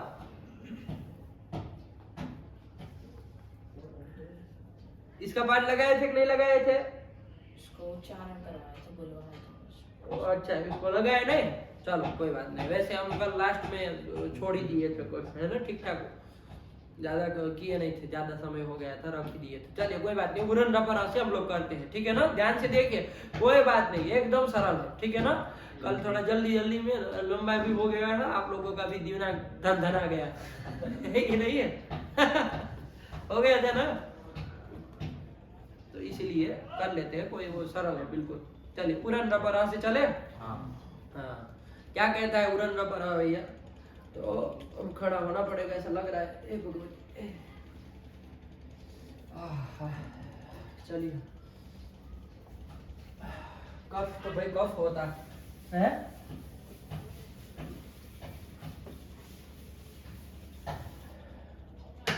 कफ जो है ना उसका स्थान यहाँ आयुर्वेद में यहाँ छाती से ऊपर बताया। कफ का जो स्थान है, जो भी रोग होते हैं ना संसार में, आयुर्वेद में पूछा गया है, भैया आप बताइए हमको किसके कारण रोग होता है, कोई भी दुनिया का रोग हो, तो उसने कहा ये तीन, कफ, पित्त और वायु है। वायु, पित्त, कफ, ये तीन ऊपर नीचे हो जाएंगे तो गड़बड़ा जाएगी सारा। उसको यदि आप बराबर रख लिए, सबको मेंटेन कर लिए, कोई रोग नहीं होगा, है कि नहीं? सारा का सारा जितना भी आपका कफ गड़बड़ा जाएगा तो 100 से ज्यादा रोग आपको पकड़ लेंगे। यदि अधिक मात्रा हो गई या तो कम हो गई, है कि नहीं, बहुत ज्यादा अधिक हो गई तब भी गड़बड़ा जाएगा। यदि पित्त गड़बड़ा गया वो भी 50 से कितना रोग हो जाएगा, सब गिना गिना करके बताया कि पित्त के गड़बड़ाने से ये रोग होता है ना। फिर वायु यदि गड़बड़ा गया है, मतलब ज्यादा हो जाए कम हो जाए तो वो गड़बड़ा जाएगा, 80 से ज्यादा रोग पकड़ लेंगे आपको। ये 3 को मेंटेन करके आप रखते हैं तो कोई रोग नहीं होता है। आयुर्वेद में बहुत बढ़िया से बताया कि क्या तो इसलिए इन तीनों के ऊपर ध्यान रखना है, कफ कंट्रोल में रहे, पित्त कंट्रोल में रहे, वो भी कंट्रोल में रहे। तो उसी के आधार पे हमारा पूरा वैद्य शास्त्र पूरा चलता था, इन्हीं 3 के ऊपर। यही 3 देखते थे कौन सा क्या है, वो नस पकड़ करके बता देते थे ना। कितना वो बड़े वैद्य रहे होंगे, हैं? एक बार विचार करिए कैसे वैद्य रहे होंगे, हाथ पकड़ करके बता दे। न कोई एक्सरा वो क्या कहते हैं उसको, एक्सरे, न कोई एक्सरे करना, न कोई सोनोग्राफी करना, न कुछ करना है, रोग का निदान मत। हमारे उधर जहाँ हम रहते हैं ना, हमारे गांव के पास में एक थे बहुत अच्छे डॉक्टर, अभी तो नहीं है शायद, लेकिन वो डॉक्टर का क्या था, वो वैद्य थे, वो हाथ पकड़ करके बता दे कौन सा क्या रोग है, किसको क्या है, और इलाज बहुत बढ़िया डॉक्टर। तो कोई आदमी गया, उसने कहा कि भाई देखिए हमको कुछ प्रॉब्लम हो रहा है, तो उन्होंने पकड़ा ऐसे हाथ, कहा भैया तुमको अपेंडिक्स है ना, अपेंडिक्स नाम का कोई रोग होता है ना, कुछ होता है, अपेंडिक्स है तुमको। तो वो कहा कि भाई ऐसा दिक्कत है, एक बार वो करा लेते हैं, जो भी उसके लिए मशीन में चेक करवा लेते हैं, लेबोरेटरी में जा करके, यही नहीं जो कह रहे हैं वैद्य महाराज सही कह रहे हैं कि नहीं पता चले। तो वहां पर गए करवाने के लिए, अब लेबोरेटरी में वो करवाए, रिपोर्ट निकलवाए, तो कहे कि नहीं अपेंडिक्स नहीं है, आपका अपेंडिक्स नहीं है, रिपोर्ट में ऐसा आया। वो यंत्रों से लगा करके देखा होगा, जैसे भी देखा, तो वो आया फिर से वापस, वो कहा आप कह रहे थे अपेंडिक्स है, हमको अपेंडिक्स नहीं है। उन्होंने कहा वो यंत्र गलत होगा, एक बार दूसरी लेबोरेटरी में जाके करवाओ, दूसरी जगह जाके कराओ, यंत्र खराब है, तो दूसरी जाके जगह करवाए, है कि नहीं है। ये कोई चमत्कार जादू वादू की बात नहीं है, उसके वो अपने विद्या वो जाना समझ करके कहा। आप लोगों को अब लगेगा करे ये तो फिर चमत्कार हो गया, है कि नहीं है। आप लोगों को चमत्कार समझ में आ जाए तो ले लो, जो कोई बात नहीं, लेकिन वो वैद्य एक शास्त्र है भाई, वो भी एक, जैसे आपका व्याकरण शास्त्र है वैसे वो भी वैद्य शास्त्र है।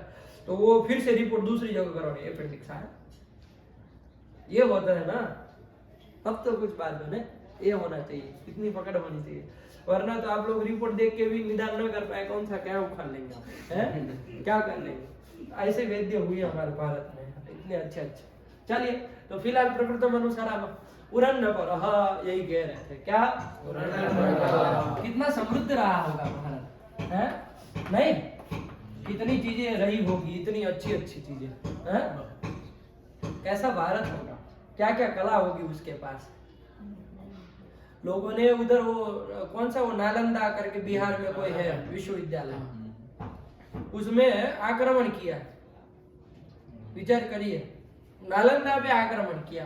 विश्वविद्यालय में कौन आक्रमण करता है जी, अरे वो कोई दुर्ग है क्या किसी राजा का, कोई वो है क्या, कोई भारत का सेना वो था, कोई राजा का घर था क्या, वो उसके ऊपर आक्रमण कर रहे थे, बताओ, वहां पर आग लगवा दी, कितने सारे शास्त्रों को जला दिया, कितने सारे हजारों ग्रंथों को ले गए, नहीं ले जा पा रहे। अब जब ये समझ में आया कि अरे ये सब तो ढोना मतलब मुश्किल हो रहा है, इतने कैसे ले जाएंगे, जहाज भर भर के ले गए, तब भी नहीं वो खत्म हो रहा था, तो फिर अब जला दो, लेकिन इनके पास कुछ बचे नहीं, यहाँ तक ले आओ, तो फिर जला दी, फिर जलाना चालू किया, और वो कितने दिनों तक तो जलाते रहे, तब भी खत्म नहीं हुए।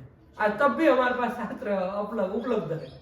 क्या समृद्धि रही होगी भारत की, क्या चीज रही होगी भारत के पास, एक बार विचार तो करिए। और वो लोग जो आक्रमण करने वाले लोग थे, जो भी थे, चाहे वो मुगल रहे हो, जो भी रहे, है कि नहीं, लेकिन उन लोगों का मतलब कितना मोनोपोली से काट किया अंदर, मतलब विश्वविद्यालय के ऊपर प्रहार, विद्या के ऊपर प्रहार किया। उनको पता है राजा को मारने से कुछ नहीं होगा भारत में, राजा मर जाएगा 10 राजा खड़े हो जाएंगे, है कि नहीं। एक को मारेंगे, गुरुकुल 50 राजा को तैयार करके खड़ा कर देंगे, क्या कर लोगे आप, है कितने को मारोगे आप, 10 को मारेंगे, वो 100 खड़ा करेंगे सामने। अरे भाई गुरुकुल उसी के लिए होता था, गुरुकुल मतलब आज की तरह थोड़ी ना होता है, कमरे के बंद हो करके बैठे हैं, पता नहीं सब सो रहे हैं, क्या कर रहे हैं, ऐसे थोड़ी ना होता है। गुरुकुल मतलब गुरुकुल होता है ना, जहाँ से एक राजा का निर्माण होता था, जहाँ से एक वैद्य का निर्माण होता था, जहाँ से एक वैयाकरण का निर्माण होता था, जहां से एक दार्शनिक का निर्माण होता था, ये गुरुकुल होता है। उसके पास पूरा कंट्रोल रहता था, वो हस्तक्षेप जहां चाहे कर सकता था। आप उस समय के गुरुकुल देखें, आज से 2000 साल पहले के, वो गुरुकुल पूरा हस्तक्षेप करने में समर्थ था।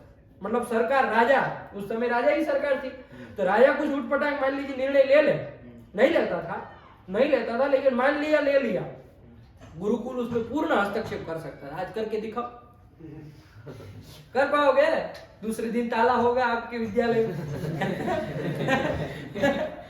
दूसरे दिन आपके उसमें बैन मार देंगे कि भाई ये फर्जी है कर पाएंगे तभी? तो वो प्रकार की ऊर्जा भी तो चाहिए। अब मर मुरा गए की तरह रहेंगे तो कैसे होगा? और एक ऊर्जा होनी चाहिए ना कि भाई वो भी ऐसे दहाड़ना चाहिए कि भाई उनको भी लगे कि भाई नहीं तो ताला मारने से नहीं होगा, ये तो भाई जहां जाए वहां गुरुकुल हो जाएगा, है कि नहीं है? एक भवन से गुरुकुल नहीं होता है, और एक एक व्यक्ति गुरुकुल होता है। गुरुकुल का बहुत बड़ा होता है। चलिए, उरन नपरह, प्रकृत में आइए। उरन नपरह कितने पद है बाबू? तो 3 पद है, हम लोगों ने देखा था, उहु, अण और रपरह। ठीक है ना बाबू? उहु, अण, रपरह। कितने पद है छोटू? 3 पद है, उहु, अण, रपरह। अण आप जान ही रहे हैं, प्रथमा का एक वचन है कि नहीं? रपरह भी रामा की तरह प्रथमा का एक वचन है, जान ही रहे। ये उहु जो है वो कहाँ का है, ये बताओ। उहु जो है कौन विभक्ति का है, बताओ छोटू तुम। ये लोग तो सब विद्वान लोग हैं, तुरंत बता देंगे।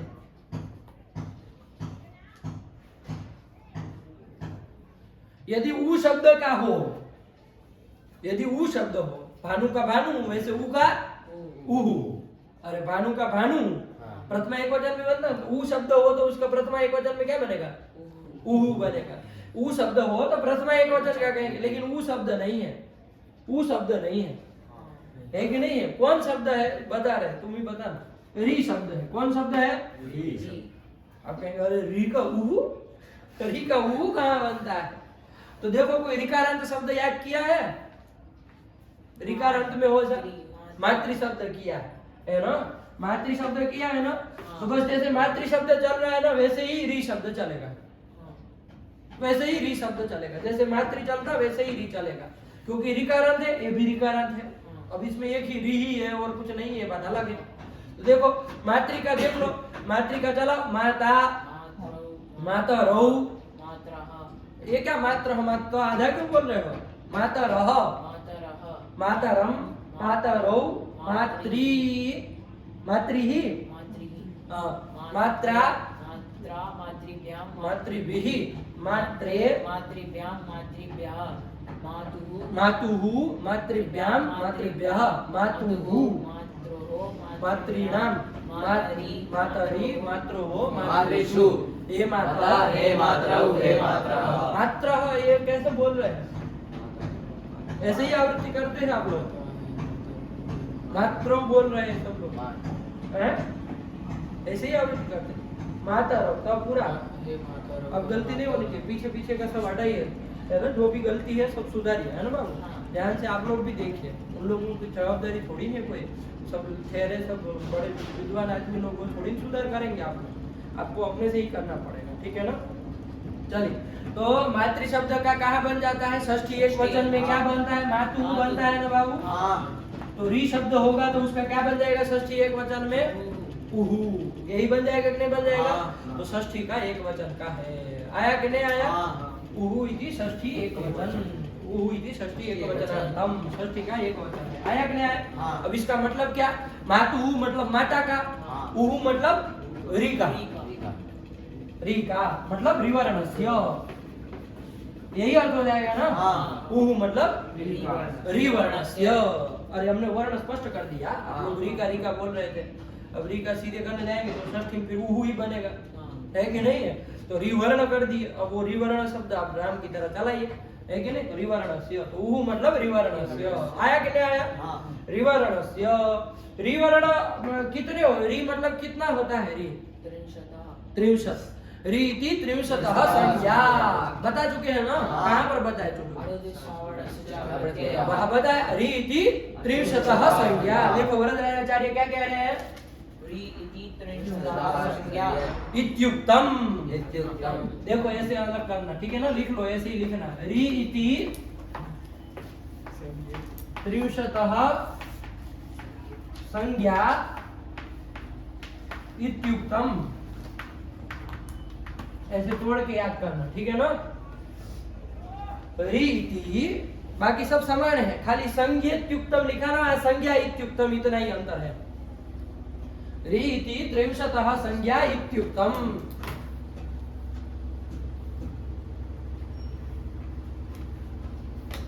इतनी देर लगती है लिखने में छोटे बच्चों की तरह, फटाफट फटाफट लिखना चाहिए।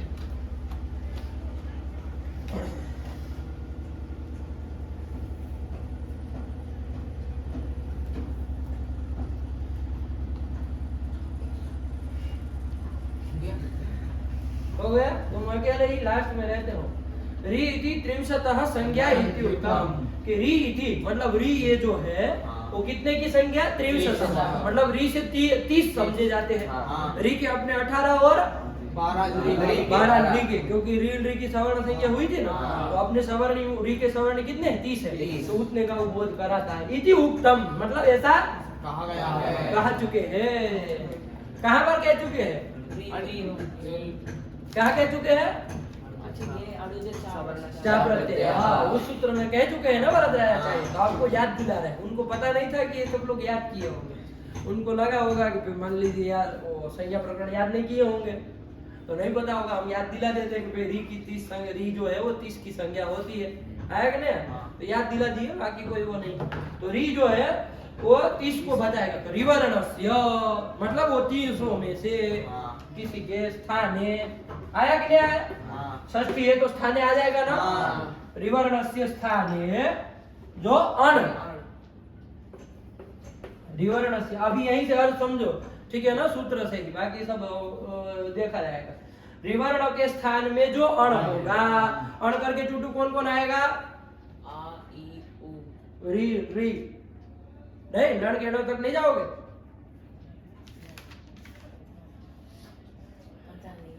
है पता नहीं कहाँ तक जाओगे, है कि नहीं है, क्या मतलब है, यहीं तक ही जाएगा, आ ई उ, क्यों बताया वो तुमको,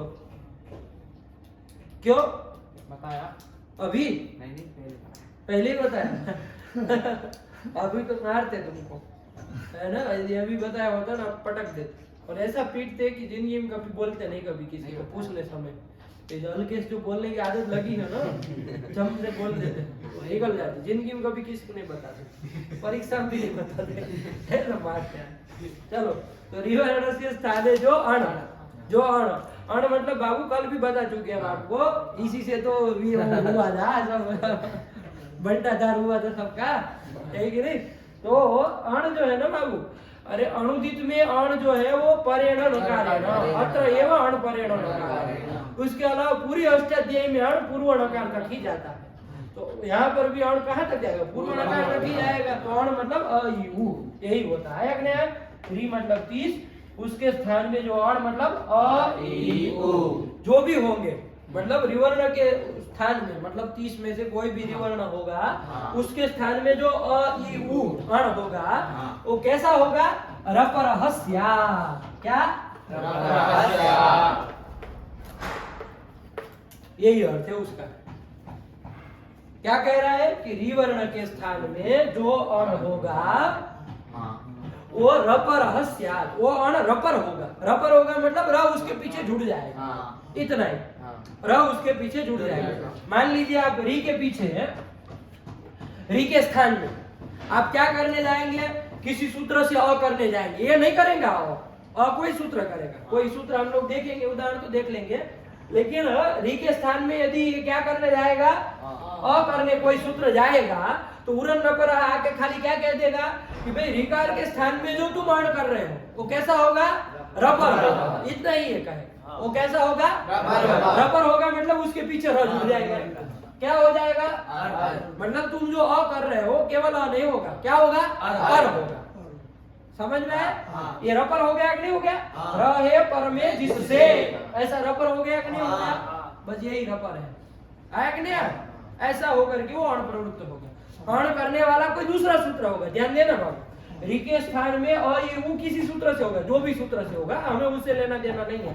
और उरन रपर क्या करेगा, वो केवल इतना कह रहा है कि ऊ के स्थान में जो अण आप करने जा रहे हैं भैया, जो भी कर रहे हैं वो रपर होगा, उसके पीछे र जुड़ेगा, है कि नहीं। उसी तरह मान लो री के स्थान में कोई ई करने जा रहा होगा, क्या करने जा रहा होगा, ई करने जाएगा।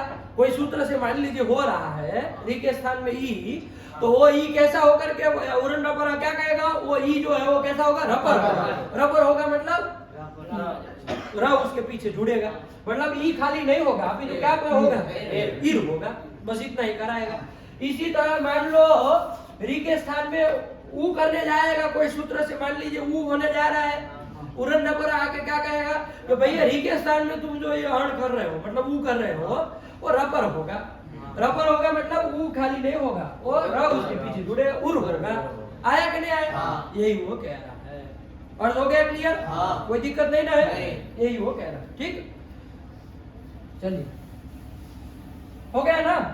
विवरणस्य स्थाने अण, जो भी अण होगा वो अण कोई दूसरा सूत्र करेगा, ये नहीं करेगा अण, ठीक है ना, ये ध्यान में आ रहा है। जो भी सूत्र करेगा री के स्थान में अण, मतलब अ ई उ में से कोई भी वर्ण, कोई जो भी सूत्र करेगा, ये आकर के कह देगा वो रपर होगा, उसके र पीछे जुड़ जाएगा, रपर होकर के वो आदेश होगा। खाली अ आदेश, खाली ई आदेश, खाली उ आदेश नहीं होगा, अपितु रपर होकर के जुड़ेगा। आया कि नहीं आया। अब देखो री जो है, री के कितना, री से कितने लिए हैं, 30 को लेते हैं ना, तो री के 30 मतलब कौन कौन है, री के अपने 18 और री के 12, यही 30 है ना। तो री के जो 12 लिए हैं, अब मान लीजिए री के स्थान में भी यदि कोई आदेश करने जाएगा, मतलब अण करने कोई सूत्र से होगा, क्या होगा, अ यू में से कोई करने जाएगा कोई सूत्र, तो ये उरन रपर आकर के क्या कह देगा, वो रपर होगा। मतलब उससे री के स्थान में मान लीजिए अ करने जाएंगे तो वो कैसा होगा, क्या आदेश होगा, अर होगा, खाली अ नहीं होगा। ये यही कह रहा है ना, क्या होगा, अर होगा। देखो बाबू, यहाँ ये जो रपर में र सुनाई दे रहा है वो र प्रत्याहार है बाबू, क्या है, यहाँ र मतलब खाली र मत समझो, र मतलब र प्रत्याहार है। तो र से कौन कौन संबंध है बाबू, र से कौन कौन, र यदि केशव संज्ञा, र ल यो हो संज्ञा, तो र और ल समझे जाते हैं ना। तो रपर होने का मतलब रपर होगा चाहे लपर होगा, आया कि नहीं आया, लपर धबर मत करिएगा है कि नहीं है, ध्यान दीजिए, कुछ कठिन नहीं है, बिल्कुल सरल है। री के स्थान में री 30 प्रकार के हैं, अपने 18 री के 12, तो 30 प्रकार के री के स्थान में यदि आप अण करने जाएंगे तो रपर होगा। रपर होगा, वहां र जो शब्द है वो प्रत्याहार का बोधक है, प्रत्याहार मतलब र ल को बता रहा है वो, है ना। तो र ल को बताएगा, तो देखो री के स्थान में जब वो होगा, मान लीजिए अ आप करने जाएंगे, अण करने जाएंगे तो रपर होगा, तो रपर में से कौन सा होगा, अब चूंकि रपर मतलब र ल दो समझते हैं, तो कौन सा होगा, अब अर होगा कि अल होगा, चुटू बताओ तुम। री के स्थान में यदि हम किसी सूत्र से अण करने जाएंगे तो वो अ जो है वो कैसा होगा, रपर होगा, ये मान रहे हो। रपर मतलब र या तो ल उसके पर में जुड़ जाएगा, यही अर्थ हुआ ना अब इसका, क्योंकि र से प्रत्याहार लिए, खाली र को मत समझना, र से प्रत्याहार बनाए हैं, पहले बता चुके। तो अब यहाँ पर ये जो र उसके पर में जुड़ेगा कि ल जुड़ेगा, बताओ, र जुड़ेगा। क्यों, क्योंकि री का स्थान कौन सा है, मूर्धा, र का कौन सा है, ल का कौन सा है, दंता, तो उसका अंतरतम यही आएगा ना, र। री के स्थान में यदि हम करने जाएंगे और री भी री है, 30 प्रकार का री जो है वो है, तो इसके स्थान में और मतलब हम मान लीजिए अ करने जाएंगे, ये भी रपर होगा। रपर मतलब अब क्या जुड़ेगा पीछे, र की ल जुड़ेगा। क्यों, क्योंकि री का स्थान कौन है, इसके स्थान में ल का जो दंत वाला ही जुड़ेगा ना, अंतर देख लेना, आया कि नहीं, ल ही जुड़ेगा। तो री के स्थान में कहने का तात्पर्य जब अण करने जाएंगे, मतलब अ ई उ करने जाएंगे तो कैसे होंगे, उसके रपर होगा, मतलब अर होगा चाहे ईर होगा चाहे उर होगा। और री के स्थान में यदि आप अ ई उ में से कोई करने जाएंगे तो क्या होगा, चुटू बताओ। री के स्थान में यदि अ ई उ में से कोई करने जाएंगे तो कैसा होगा, वो भी रपर होगा, लेकिन कैसा जुड़ेगा, क्या जुड़ेगा पीछे, है री के स्थान में, सुना करो पूरी से, इसी तरह चले जा रहे हो तुम भी, हैं? बेहोशी की हालत में हो क्या? अरे री का कहा ना हमने, तो कौन होगा? ल होगा। तो मतलब मान लीजिए री के स्थान में आ करो तो क्या होगा? उसके स्थान में अल होगा। ई करने का आएगा कोई सूत्र तो उरन पर क्या करा देगा? री के स्थान में ई करने जाएगा तो क्या बन जाएगा? इल होगा। और ऊ करने जाएगा तो उल, ये होगा। आया कि नहीं? खाली अ ई ऊ नहीं होंगे, ल पीछे जुड़ जाएगा यदि री के स्थान में होगा तो अल इल उल ये होंगे। और री के स्थान में यदि करने जाएंगे अ ई ऊ कोई सूत्र करने जाएगा तो उस पे पीछे र जुड़ जाएगा, मतलब अ नहीं होगा अर होगा, ई नहीं होगा इल होगा, ऊ नहीं होगा उल होगा। यही वो कह रहा है। आया आप समझ में? यही है। इसीलिए देखो यहाँ इसके बाद ये र प्रत्यार हमको बनाना था ना, जरूरत पड़ रही थी, इसीलिए वरदराजाचार्य ने पहले से भूमिका बांध दी सारी है कि नहीं? यदि वो र प्रत्यार की चर्चा नहीं करते तो आप कहते र पर मतलब र मतलब र ही जुड़ेगा पीछे, चाहे री के स्थान में हो चाहे री के स्थान में हो, र पर ही आदेश होगा, ऐसा आप कहते कि नहीं कहते? लेकिन इसने कह दिया भाई नहीं, र मतलब प्रत्यार है मान, तो र ल र पर होगा चाहे ल पर होगा। अब जो र पर बोल रहे हो र ही बोल रहे हैं, ल पर र पर हो गया। चलिए यही कहना चाह रहा है। अभी एक उदाहरण देख लेंगे तो आप लोगों को बैठ जाएगा बढ़िया से। आया? चलिए हटा दे इसको, सूत्र का अर्थ समझ में आ गया? क्या अर्थ हो गया चुटू बोलो? इन्होंने देखिए क्या अर्थ लिखा, इसका पढ़ लिया है कि री इति त्रिंशतः संज्ञा इत्युक्तम। ये तो केवल आपको याद दिला रहे कि री 30 की संज्ञा होती है। अब अर्थ क्या है उसका देखो, क्या कह रहे? तत्स्थाने यो अण, तत् मतलब अरे पूर्व में किसकी चर्चा की है? री की ही चर्चा की है ना कि री 30 की संज्ञा है। तो तत्स्थाने मतलब री के स्थान में, विवरणस्य स्थाने यो अण, जो अण आप करेंगे, जो भी सूत्र से करेंगे, जो अण करेंगे, अण मतलब अ ई ऊ, इसमें से जो भी करेंगे वो अण कैसा होगा? स, मतलब वो अण कैसा होगा? रपरः सन्नेव प्रवर्तते। क्या लिखे? रपरः सन्नेव प्रवर्तते, मतलब रपर होकर के ही वो प्रवृत्त होगा। सन्नेव मतलब होकर के, रपर होकर के ही प्रवृत्त होगा, बिना रपर नहीं होगा, खाली अ ई ऊ नहीं होगा। जो भी सूत्र करेगा तो वहां पीछे र चाहे ल जुड़ जाएगा।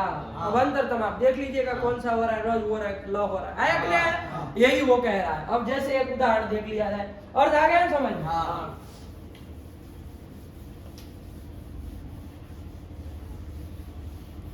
नया नहीं समझ में आया? आ गया। आ गया? जैसे एक उदाहरण देख लेते हैं, कृष्णस्य रिद्धि, कृष्ण की रिद्धि, रिद्धि मतलब समृद्धि, ऐश्वर्य, ठीक है ना? कृष्ण की रिद्धि, कृष्ण की रिद्धि ये स्थिति है। कृष्ण धन रिद्धि ये स्थिति है कि नहीं? कृष्ण धन रिद्धि, रिद्धि कौन सूत्र लगेगा? चुटू बताओ। पिगोण जी ये जो है उपदेश जन्नासी कहित, उपदेश जन्नासी की आकर के क्या करेगा? इधर क्या करेगा? उपदेश जन्नासी की क्या करता है? उपदेश में अनुनासिक अच की इत संज्ञा होती है, यहाँ तो ये उपदेश ही नहीं है, ये उपदेश ही नहीं है। यहाँ का इत संज्ञा किस आज गुणा कौन लगेगा? आज गुण। क्या कह रहा है आज गुण का अर्थ बोलो? अवर्णादचि परे पूर्व पर यो। अवर्ण कौन हो गया बताओ इसमें? ण का अवर्ण हुआ कि नहीं हुआ? उससे पर में अच कौन हुआ चंदन? री हुआ। तो अवर्ण से पर में यदि अच हो तो अच मिल गया, री मिल गया। तो अब यहाँ पर पूर्व पर यो स्थान है, मतलब ये अ और री के स्थान में कोई आदेश होगा। कौन एक आदेश होगा? गुण आदेश होगा। गुण मतलब कौन होगा? अ ए ओ, इसी में से कोई होगा? कौन सा होगा? छोटू बताएगा, चलो दिमाग लगाओ। तो 3 प्राप्त हो गए। प्रसंग सती सदृशतम करने जाओगे ना, देख लो पहले इसका स्थानी का स्थान देख लो कि भाई क्या क्या स्थान है। अ का स्थान क्या है? कंठ, और री का मूर्धा, ऋतु रसाना मूर्धा, यही है ना। अब इसके स्थान में जो आदेश करो, देखो इसमें अंतरतम कौन है? मिलाओ, कौन सा करोगे? अ का कौन है? कंठ। ए का? ओ का? कंठोष्ठम। कौन मिला? कंठ मूर्धम कोई सदृशतम हुआ? कोई नहीं हुआ। कौन सा होगा बताओ? बड़ा विचित्र है कि नहीं, समझ में आया कि नहीं? कौन सा आदेश किया जाए भाई? कृष्ण धन रिद्धि, इस स्थिति में आज गुण लगेगा, क्योंकि अवर्ण से पर में अच मिला। क्या मिला? कौन अच मिला है? री। उन दोनों के स्थान में पूर्व पर, पूर्व करके तो नयन किसको लेंगे? है और अच पर करके री को। इन दोनों के स्थान में एक गुण आदेश होगा और ये ओ में से कोई होगा। कौन सा होगा? तो देखो अ कर लिया जाए कि ए कर लिया जाए कि ओ कर लिया जाए, पूछ रहे हैं आपको।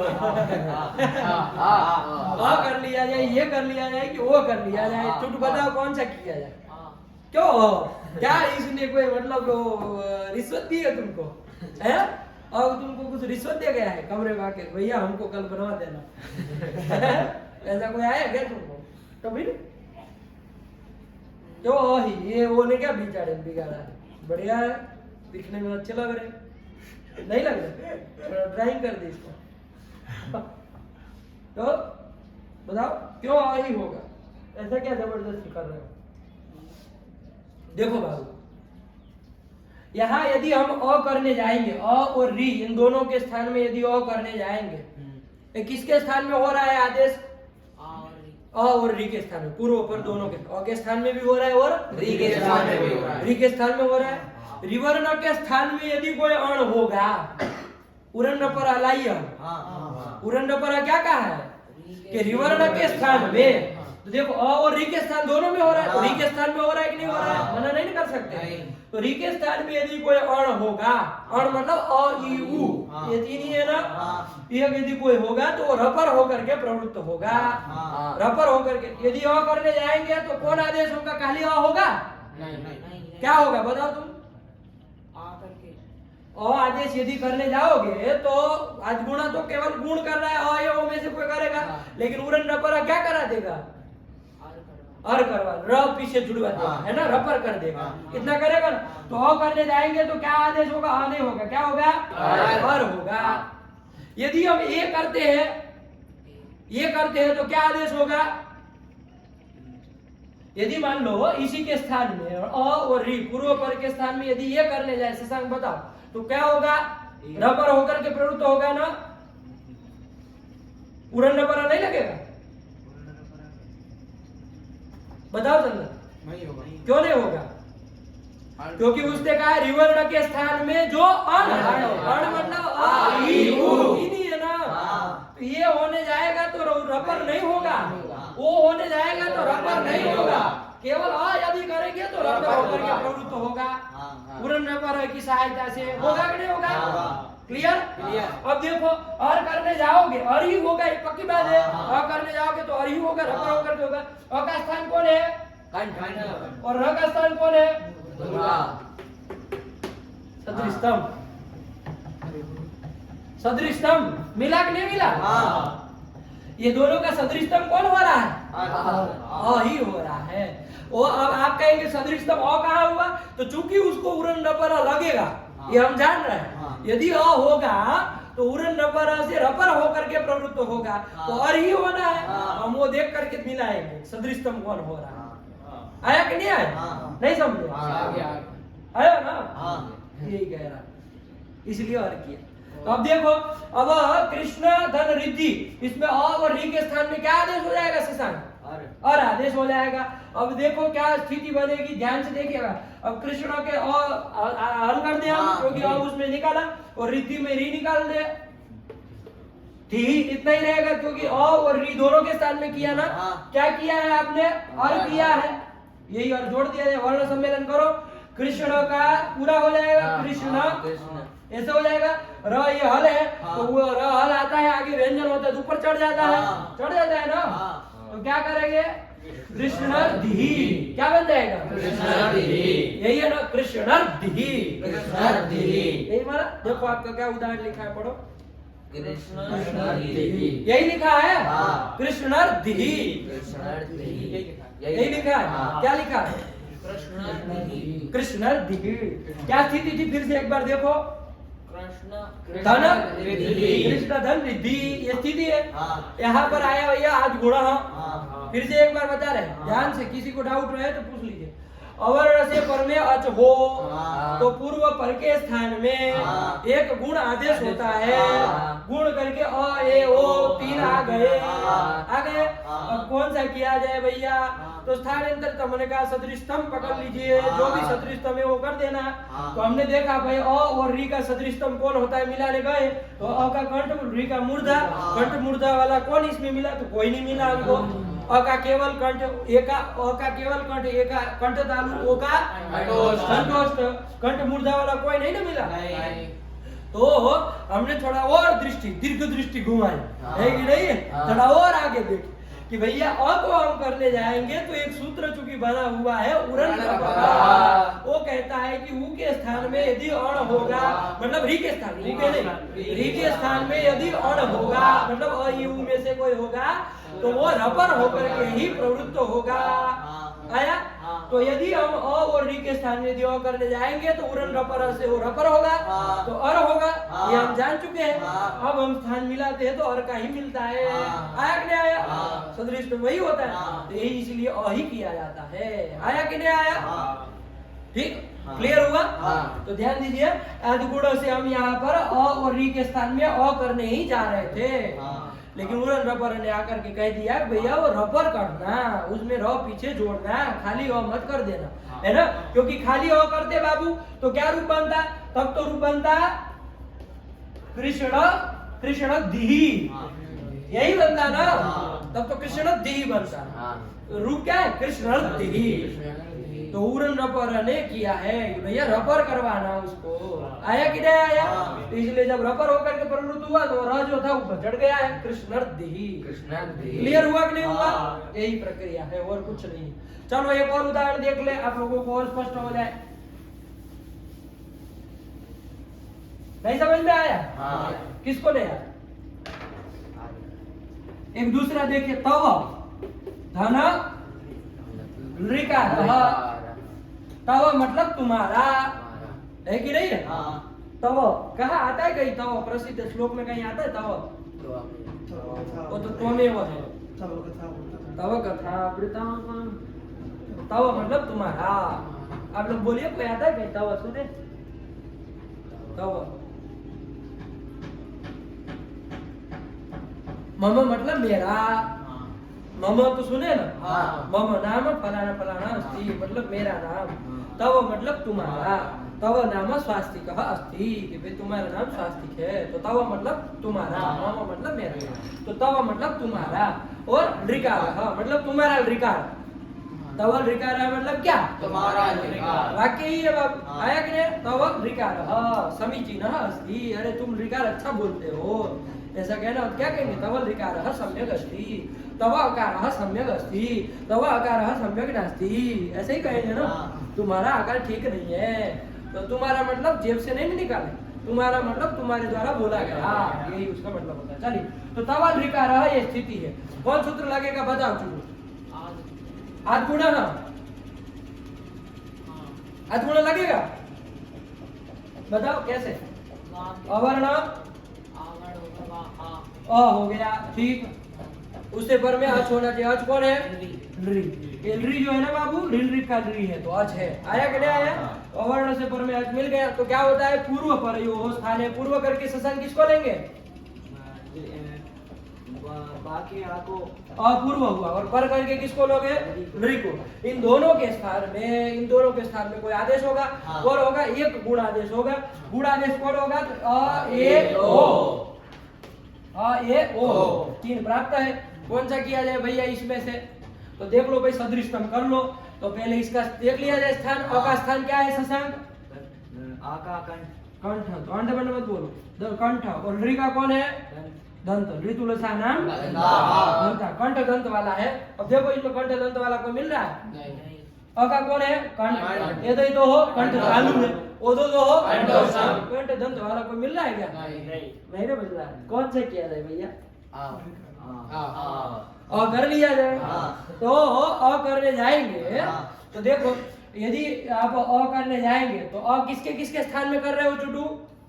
पूर्व पर दोनों के स्थान में पूर्व करके किसको लिया है शशांक? वाक्य को और पर करके किसको लिया है? री को तो री के स्थान में हो रहा है कि नहीं हो रहा है? री भी एक तरह से री है कि नहीं है?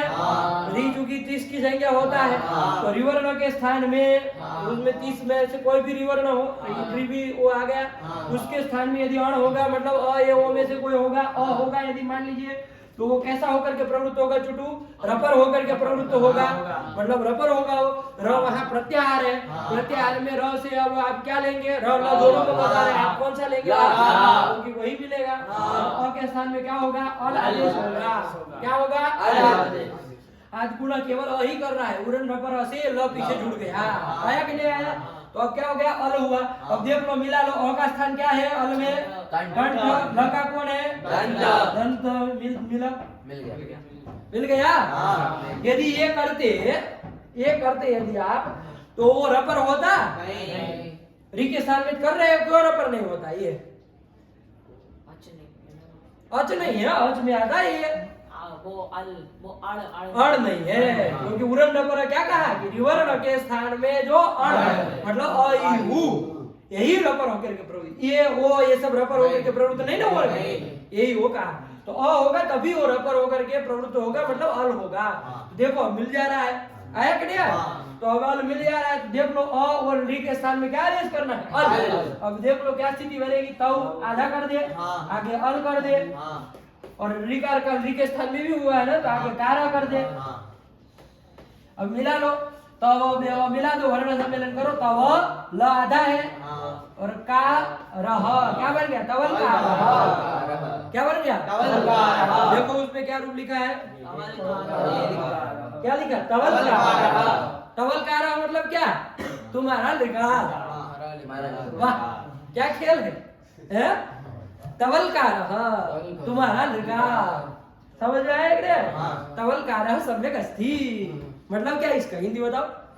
तुम्हारा लकार। लकार हाँ ध्यान देना बाबू। हाँ वो क्या है? समीचीन समीचीन अस्ति, वो सम्यक है, ठीक है, बढ़िया है। आया क्या? यही तवल का रह बन गया। समझ में आया खेल? नहीं समझ? आ गया। ठीक है, यही कह रहा है वो। उड़न रपर का अर्थ देखिए क्या कहता है? तत्स्थान है मतलब रिवर्ण के स्थान में यो अण मतलब जो भी अण होगा वो किसी सूत्र से होगा, वो ये सूत्र नहीं करेगा, उड़न रपर नहीं करेगा, है कि नहीं? वो अण तो कोई जैसे आज गुण कर रहा है यहाँ पर और करेगा तो आज गुण ही कर रहा है ना। वो अण जो होगा स रपर सन्निव प्रवर्तते, बस ये इतना ही कहता है, वो रपर होगा मतलब र उसके पीछे जुड़ेगा तो ल जुड़ेगा। आया कि नहीं आया?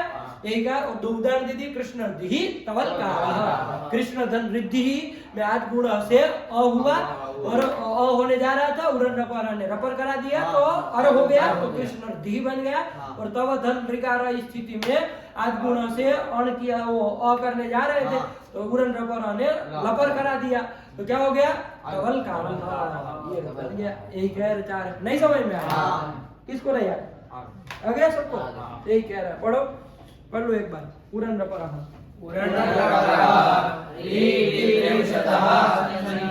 संज्ञा इत्युक्तम। सुनना है ना? फिर तोड़े हैं तो फिर तोड़ करके बोलिए। कभी भी यदि हम अंडपंड सुन लिए ना आपके मुंह से तो फिर तो खा जाएंगे। एक समझ के रखिए। चलिए